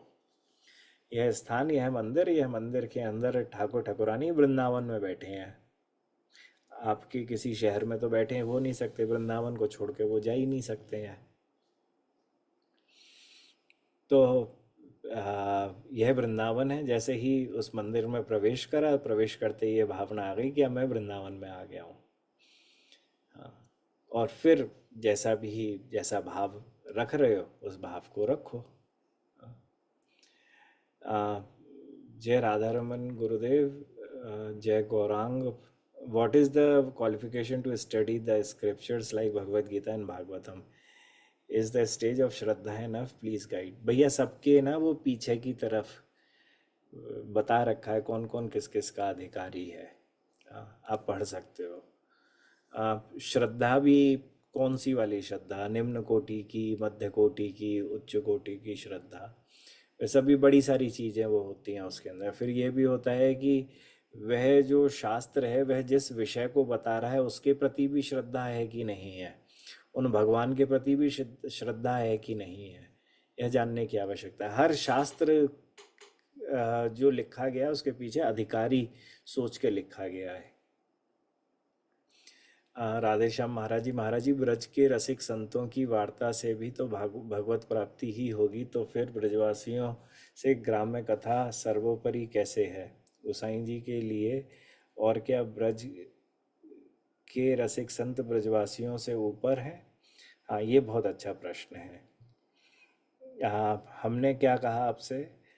पहली चीज कि आ, इस कथा के अंदर हमने कहा था कि ब्रजवासियों का संग अच्छे से तब करो जब ब्रजवासी आ, जब ब्रजवासियों के सुख में सुखी और दुख में दुखी ना हो पाओ, पहली चीज। दूसरी चीज, मैं आपको एक बड़ी प्रैक्टिकल चीज बताता हूँ। मैं जी सब छोड़ छाड़ के वृंदावन आ गया, समझो। छोड़ छाड़ के वृंदावन आ गया, मैं तो यहाँ पे साधुओं का संग कर रहा हूँ। अब मैं पड़ गया बीमार। साधु तो अपना भजन करने में लगे हैं, मेरी कौन देख रेख करेगा, मुझे कौन हॉस्पिटल भी लेके जाएगा, मुझे कौन खाना देगा? ब्रजवासी तो देंगे, और कोई देगा? ब्रजवासियों को तो मैंने पूछा नहीं बिल्कुल भी। ब्रजवासियों को मैंने उल्टा सीधा, अरे ब्रजवासी तो ऐसे हैं वैसे हैं। कोई भजनानंदी बाबा ना तुमको लेके जा रहे हो किसी हॉस्पिटल के अंदर, कोई भजनानंदी बाबा तुमको खाना ना दे रहे हो। ब्रजवासियों के यहाँ पे मधुकरी करने के लिए तो सब संत जन जाते हैं। तो जिस स्थान पे रह रहे हो, यह स्थान ब्रजवासी जो हैं वह भगवान श्री कृष्ण के लाडले हैं। हाँ, तो लाडले के उन लाडलों के संग भी प्रेम भाव हमेशा बना रहे।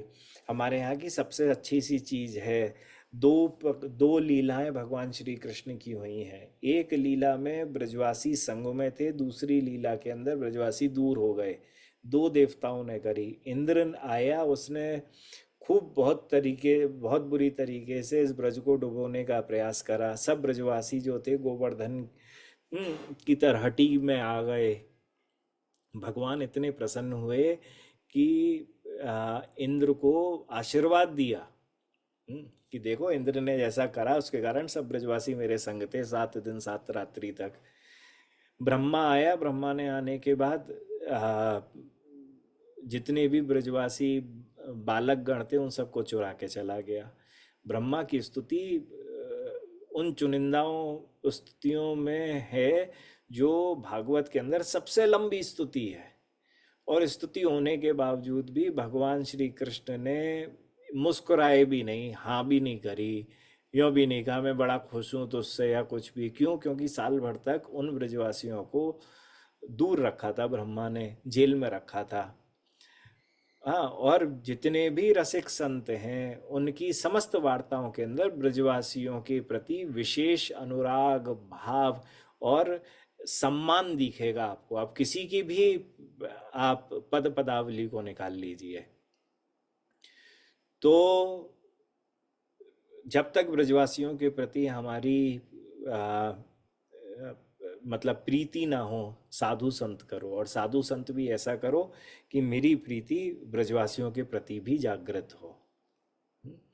और ब्रजवासियों के संग आ, संग भी करो, प्रेम पूर्वक बातें भी करो।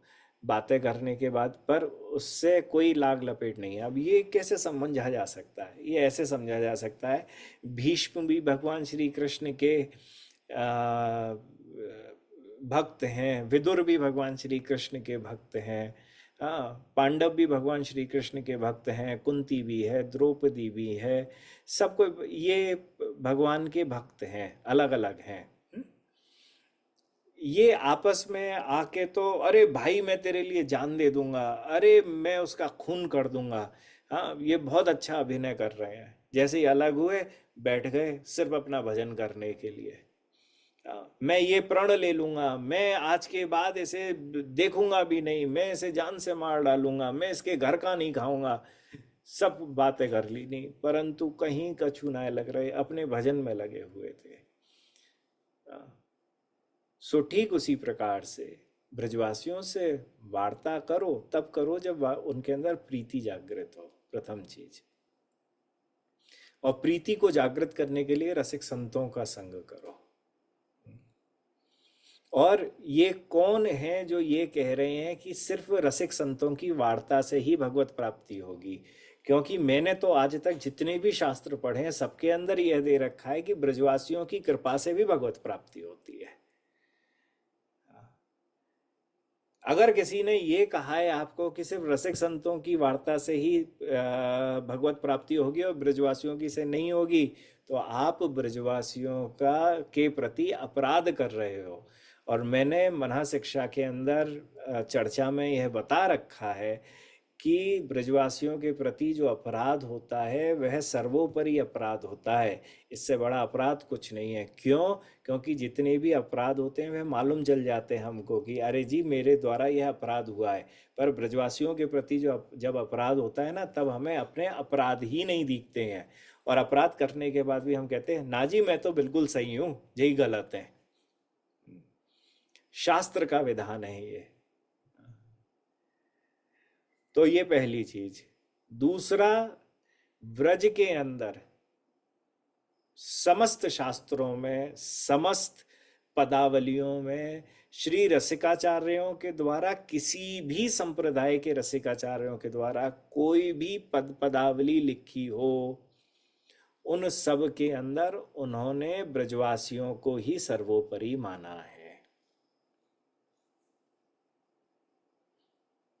तो शास्त्रीय आधार पर और वाणियों के आधार पर मैं आपसे यह कह सकता हूं कि ब्रजवासी ही सर्वोपरि है। इस बात को ऐसे भी समझ सकते हो, एक भगवान के पुत्र हैं और एक द्वारका में जाके रह रहे हैं। तो अब वो पुत्र कैसे भी हों, पर हैं तो कृष्ण के पुत्र ही। और कोई वहां पे जाके रह रहा हो, भगवान का खूब भजन कर रहा हो, भगवान का खूब भजन जरूर कर रहा है, घर के अंदर तो पुत्र रह रहा है, उसका अपना वैभव है, उसका अपना पुण्य है, उसे जो फल मिला हुआ है ना, वो फल अभी दूसरे को नहीं मिला है। दूसरा तो कोशिश कर रहा है कि उसे कुछ फल की प्राप्ति हो जाए। तो एक को फल मिल चुका है, एक को फल मिल रहा है, और या मिलेगा। तो हम कंपेयर तो कर ही नहीं सकते हैं उस चीज को। तो ब्रजवासी जो है वह भगवान के अति प्रिय हैं।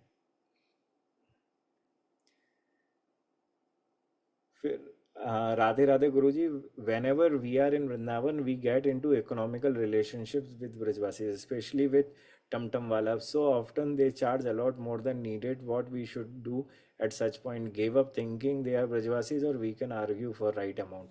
भैया ऐसा है कि पहले तो ब्रजवासी रिक्शा चलाते थे, आजकल तो मध्य प्रदेश के, छत्तीसगढ़ के लोग रिक्शा, यहाँ रिक्शा चलाते हैं। पहले तो रुपया नहीं लेते थे, तिलक देख लिया बस, अच्छा राधा रमन जी, राधा रमणी हो, मैं लेके चलता हूँ आपको राधा रमन जी, रुपए, अरे नहीं नहीं राधा रमन जी मैं आपको लेके आया हूँ, आप दर्शन करने जाओगे, मुझे पुण्य मिल गया, मेरा किराया मिल गया। ये हमने कर, हम बैठे हैं ऐसे रिक्शों में, हम बैठे हैं ऐसे रिक्शों में, और ऐसे रिक्शे वाले जानते थे हम कौन कौन सा कहाँ कहाँ का रिक्शा वाला है, तिलक लगा के चल रहे हैं, हाँ वो करके चल रहे हैं। आजकल रिक्शा वाला यहाँ ब्रज का तो है ही नहीं है, ब्रजवासी नहीं है। वृंदावन के अंदर आजकल जब से ये इतना वैभव सरकार ने बढ़ाया है, तब से ब्रजवासी तो अंदर ही अंदर रह गया। वृंदावन के बाहर जितना भी है वह सब स्थान, रमन रीति में जितना भी आगे तक ओमेक्स ओमेक्स सब कुछ बढ़ा हुआ है, यहाँ ब्रजवासी का इन्वॉल्वमेंट नहीं है, सब बाहर वालों का ही है। और टमटम वमटम भी उससे पहले ही पूछ लो, भैया तू ब्रजवासी है कि तू बाहर से आया है?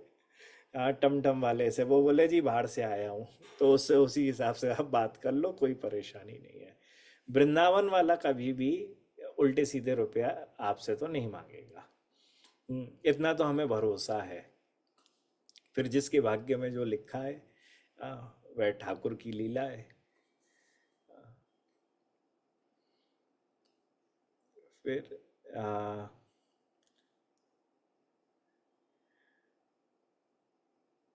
अच्छा, और ऐसा है कि जहाँ कहीं पे भी लक्ष्मी की जरा सी चर्चा आ जाए, नीचे यो सिर किया और चुपचाप निकल गए। तुम बोलोगे तो 10 बातें बोली जाएंगी, तुम बोलो ही मत किसी से कुछ भी, तो कुछ बोलना ही नहीं होगा। हम भी जैसे कभी कभी जब दर्शनों को जाते हैं, वृंदावन में तो नहीं, प्राय कहीं ऐसी जगह पर जहाँ पे पहले से ही हमें वीआईपी ट्रीटमेंट मिलेगा किसी के द्वारा, वहाँ पे दर्शन करने के लिए पहुँचे, तो अब वो जो वीआईपी ट्रीटमेंट करा रहे हो, बाय मन है कि हजारों लाखों रुपया वाय दे दें हम। अब हमारी जितनी सामर्थ्य है हम उतना देंगे, उस भैया जिसकी जितनी सेवा है, जैसा हमें लगता है हमारी सामर्थ्य है, हम वैसा देंगे। अब सामने वाला अटक जाए, सामने वाला लड़ना शुरू कर दे, नहीं जी मुझे तो इतने ही चाहिए, इससे कम नहीं चाहिए, तो हाथ जोड़ के यूं प्रणाम करके दंडोत करके सीधे सीधे चुपचाप निकल जाते हैं। क्योंकि इच्छा की तो पूर्ति कोई नहीं कर सकता, तो हम तो किसी की इच्छा की पूर्ति नहीं करने आए हैं, हम तो जितना हमारा सामर्थ्य है हम उतना कर सकते हैं। सो ठीक इसी प्रकार से ही वृंदावन में भी रहें। गुरुदेव जी दंडवत प्रणाम। What should we keep in mind when entering in Vraj? What should be our behaviour towards in Vraj और इन डिवोटीज? भैया, आ, यह वृंदावन ठाकुर का निज स्थान, निज घर है। यह वृंदावन जो है, यह व्रज जो है, यह ठाकुर जी का श्री देह है, उनका शरीर है। गौतमीय तंत्र आदि के अंदर इसकी चर्चा भी है। और यहाँ के जो भक्त हैं वह सब भगवान की उस निज वृंदावन के उस कृष्ण प्रेम की प्राप्ति के लिए ही कोशिश कर रहे हैं। ये सब के सब बड़े एडवांस्ड बिजनेसमैन हैं, और मैं नया नया बिजनेस करने वाला हूँ, मुझे बिजनेस करने का भी नहीं पता है, तो मैं इनको प्रणाम करूँ, इन करोड़पतियों अरबपति जो वृंदावन में रह रहे हैं, भजनानंदी महात्मागण भक्तगण, मैं इनको प्रणाम करूं कि इनका अगर मुझे संग मिल गया तो मैं भी सक्सेसफुल बिजनेसमैन बन जाऊंगा। ये भावना से सबको प्रणाम करते चलो। महाराज जी, घर में भजन करने से रोका जाए तो क्या करें? भैया, ये तो बड़ा गजब का है प्रश्न। आ, देखिए, आ, भजन करने से रोकने के कई पीछे विशेष कारण होते हैं। कई बार ऐसा होता है कि हम घर के काम नहीं करते हैं, भजन करते हैं, तो घर वालों को लगता है कि भजन कहीं जैसा ये काम धाम नहीं कर रहे हैं, और भजन इनको ऐसा ना कर दे कि ये बिल्कुल सब कुछ काम नाम के ही नहीं रहे। तो अगर घर में है तो घर का एक धर्म है, उस सांसारिक धर्म में परिवार का साथ देना बड़ा ज़रूरी होता है, तो वह ज़्यादा से ज़्यादा दिया जाए। दूसरा, भगवत नाम जो है उसे सबके सामने करने की आवश्यकता भी नहीं है, वो तो आप अपने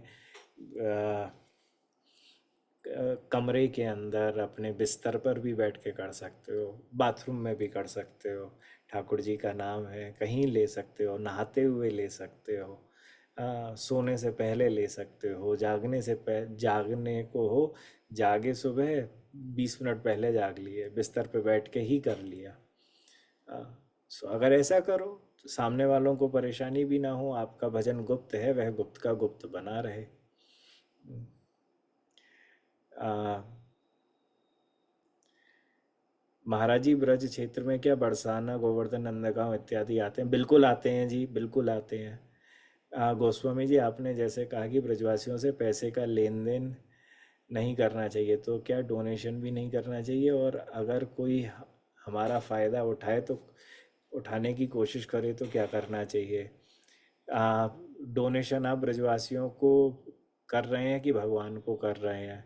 डोनेशन, हाँ, क्योंकि किसी भी कॉज के लिए डोनेट करा जाता है।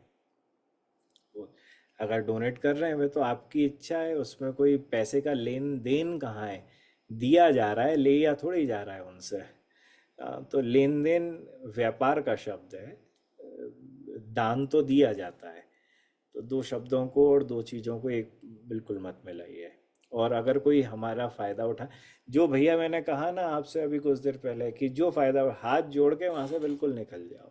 ठाकुर जी शिक्षा दे रहे हैं, ऐसे भक्त जो मेरा फायदा उठाए रहे हैं, मेरे भजन में विक्षेप डाल रहे हैं, जिसके कारण मैं कहीं कोई अपराध ना कर बैठूं, ठाकुर जी ने शिक्षा दी है कि बस मैं दूरी बनाए रखूं, बस वहां से दूरी बना लो। गुरुदेव प्रणाम, आई कांट कम फॉर दीक्षा उत्सव में 12th में, but I want to have Shri on my Shri mastak. भैया तेरो मस्तक श्री मस्तक है, जे मैंने पहली बार सुनी है। मेरो मस्तक तो श्री मस्तक ना है भयो, तेरो मस्तक श्री मस्तक, श्री मस्तक मतलब मस्तक जहाँ पे श्री विराजित है, जहाँ पे लक्ष्मी विराजित है। तो भैया पहली चीज तो ऐसी है, हाँ, कि श्री सिर्फ गुरु दीक्षा के बाद ही धारण होती है, हम किसी को भी नहीं देते हैं, यह परंपरा भी नहीं है। और उस सिंदूर लगाने का क्या फायदा जब विवाह ही नहीं हुआ? अ, सिंदूर लगा के तुम क्या हासिल कर लोगे जब तक 7 फेरे नहीं लिए? तो 7 फेरे ले लो, उसके बाद जितनों सिंदूर लगाना हो उतनों लगाओ। अ, और आपका मस्तक है, उसे श्री मस्तक मत कहो। गुरुदेव प्रणाम, मैं पहली बार जुड़ा हूँ लाइव में, राधा रमन जी की कृपा से, श्री जी की कृपा से। जय हो, जय राधा रमन लाल की। राधा महाराज जी, ब्रज में सुने हुए वैष्णव अपराध का कोई प्रायश्चित है? मेरे दादाजी को, जो ओमेक्स में बहुत टाइम से रह रहे हैं, उन्होंने खूब सारे दोष दर्शन करे राधा रमन जी के गोसाइयों के प्रति, और मुझे भी सुनाए। और वो अद्वैतवादी से जान पड़ते हैं, तो खूब वैष्णव अपराध उन्होंने मुझे सुनाए। आ, महाराज जी मुझे क्षमा काहे कहा हुआ है, तो बरसा तो बरसाना धाम के ही दर्शन हो पाए, और वृंदावन में केवल मंदिर के अंदर ही दर्शन हो पाए, इसका क्या मतलब है? मैं आपका दूसरा प्रश्न नहीं समझ पाया, तो मैं पहले ही प्रश्न को ले पाऊंगा। आ, वैष्णव अपराध भी हरे नाम की कृपा से खत्म हो सकता है। मथुरा जाकर नहीं, अपराध, मथुरा जाकर यमुना जी में स्नान करके भी पापों का क्षय, अपराधों के क्षय की थोड़ी चर्चा शास्त्रों में प्राप्त होती है। पर शास्त्र जो आचार्यों ने जितना सब कहा है, उसमें तो कहा है कि हरे नाम ही एकमात्र ऐसा है जो हमें समस्त प्रकार के वैष्णव अपराधों से भी बचा सकता है।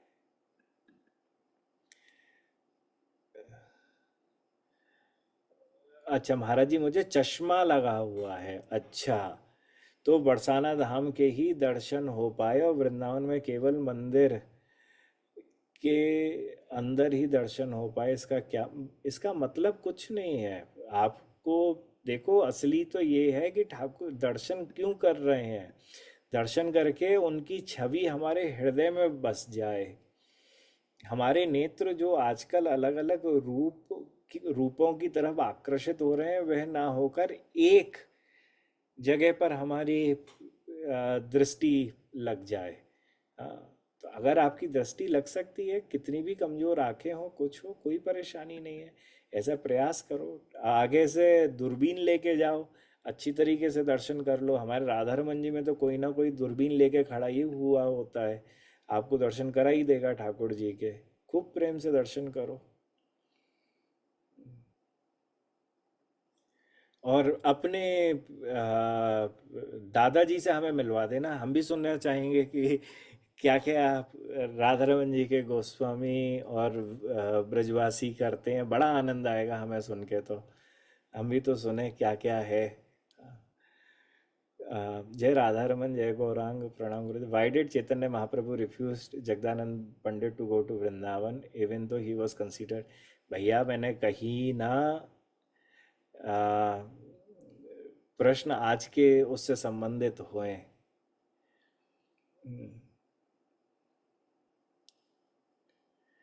महा भगवान की बहुत तरीके की लीलाएं हैं। भगवान किसके लिए कब कौन सी लीला कर रहे हैं, ये भगवान और भगवान के शिष्य पर्रिकर ही जानते हैं। वह जगदानंद पंडित वृंदावन भी आए हैं बाद में।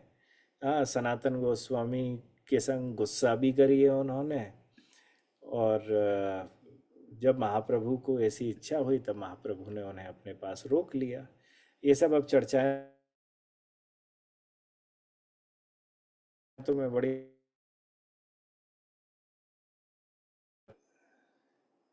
महाराज प्रणाम। पहले क्या करूं गुरुदेव? इनिशिएशन, इनिशिएशन तो सबसे पहले है, चाहे कुछ भी हो जाए। डेली वर्शिप तो उसके बाद होगी, पहले भजन तो सिद्ध हो जाए। हम्म। महाराज जी, मैं राधा रमन जी से दीक्षित हूँ। महाराज जी, मैं वृंदावन के बाहर रहती हूँ, मैं दूर रहकर कैसे और क्या सेवा कर सकती हूँ महाराज जी? अरे अपने स्थान को वृंदावन बनाओ, वहाँ पे खूब भजन करो। भजन से बड़ी कोई सेवा ही नहीं है। आप अगर यही सेवा कर लेंगे आपको सब कुछ की प्राप्ति हो जाएगी।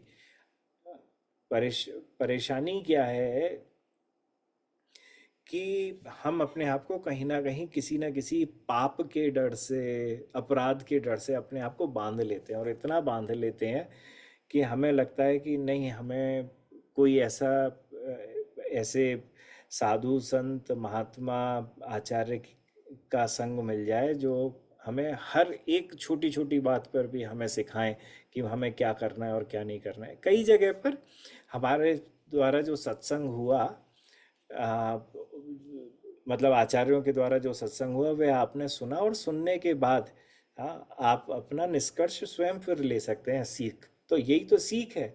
आपने जितनी कथा सुनी, कथा सुनने के बाद आपने उसमें से क्या रस निकाला, क्या चीज़ ऐसी निकाली जो आपका भजन आप सही कर दे।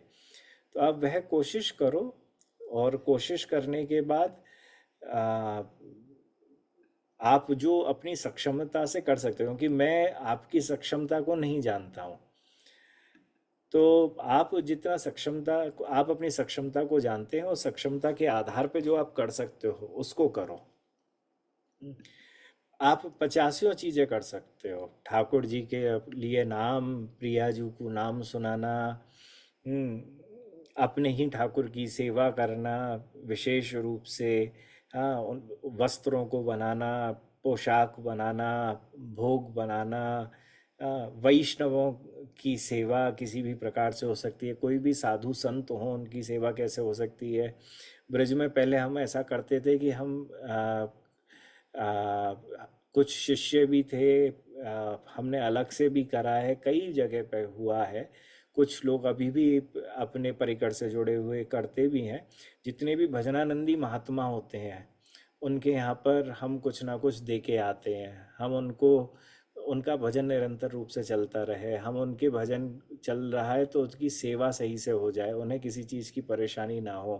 हाँ, अब साधु महात्मा रह रहा है, अब टूथपेस्ट थोड़ी कोई देने जा रहा है उसे, ब्रश थोड़ी तुम देने जा रहे हो, तुम तो उसे खाना खिला रहे हो। हाँ, अरे मुझे तो वैष्णव सेवा करनी है। हाँ, अब उसका टूथपेस्ट खत्म हो गया तो उसे टूथपेस्ट कौन देगा? बताओ। हाँ, जो दातुन कर रहे हैं वो दातुन कर रहे हैं, परंतु आज दातुन की भी लकड़ी बहुत जगह पर उपलब्ध नहीं है। समय पर टूथपेस्ट आदि करा जा रहा है, अब कौन दे रहा है इस चीज़ को? तो अब साधु संतों की हर छोटी से छोटी वस्तु को जानो कि उसको क्या ज़रूरत है। हाँ, और उसको ज़रूरत के अनुसार उसको सामान दो। हाँ, तो उन, ये भजन अच्छा होगा। अब वह टूथपेस्ट लेगा, टूथपेस्ट लेके जैसे करेगा, फिर याद आएगा, अच्छा यह टूथपेस्ट तो मुझे इस भक्त ने दिया है। बस उसके शुद्ध चित्त में जहाँ पर भगवान श्री कृष्ण थे, टूथपेस्ट देखने के बाद वहाँ पर एक सेकंड को तुम्हारा नाम आ गया, तुम्हारी छवि आ गई, तुम्हें कृपा मिल गई। असली कृपा है ये।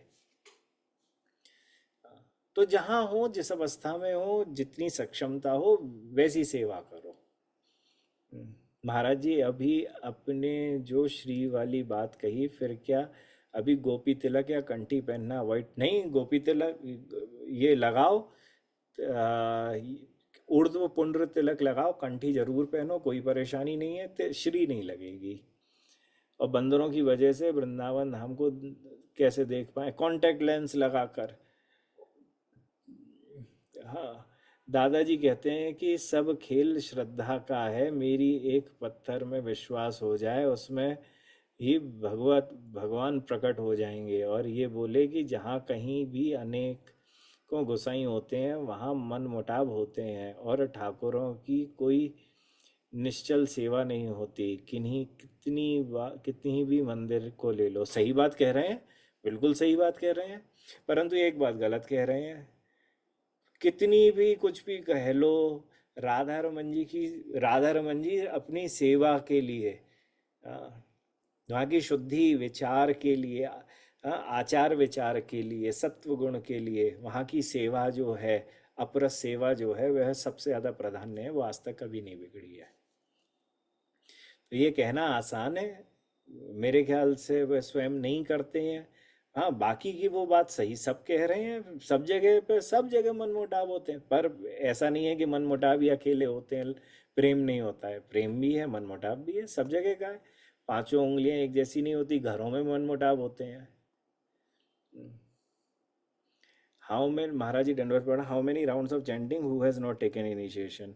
भैया कृष्ण कृष्ण कृष्ण कृष्ण कृष्ण 10,000 बार बोलो, रोज प्रतिदिन। नहीं हो पाए तो 5,000 बार बोलो। आ, गुरुजी, यदि समय की कमी के कारण घर के ठाकुर का वस्त्र सेवा नहीं हो पा रही, क्या करना चाहिए, मार्गदर्शन करें। अब कैसी वाली वस्त्र सेवा नहीं हो पा रही, मैं नहीं समझ पा रहा। आ,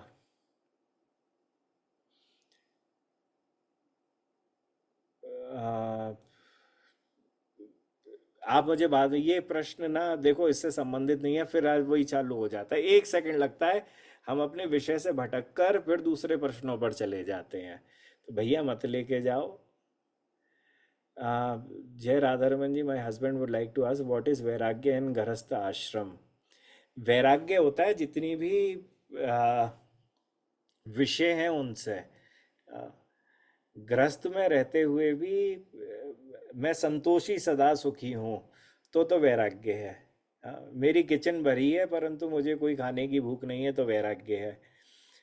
किचन भी भरी है परंतु मुझे और भरनी है, हाँ, और इच्छाएं हैं और सब चीज़ें हैं, तो फिर वो वैराग्य नहीं आता।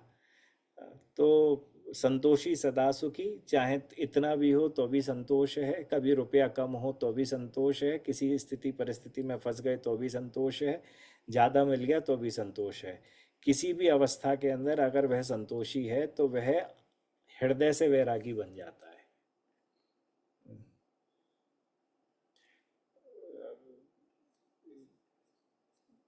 1 सेकंड, 1 सेकंड, मैं आखिरी प्रश्न अब ले रहा हूँ, उसके बाद अब मैं प्रश्न नहीं लूँगा।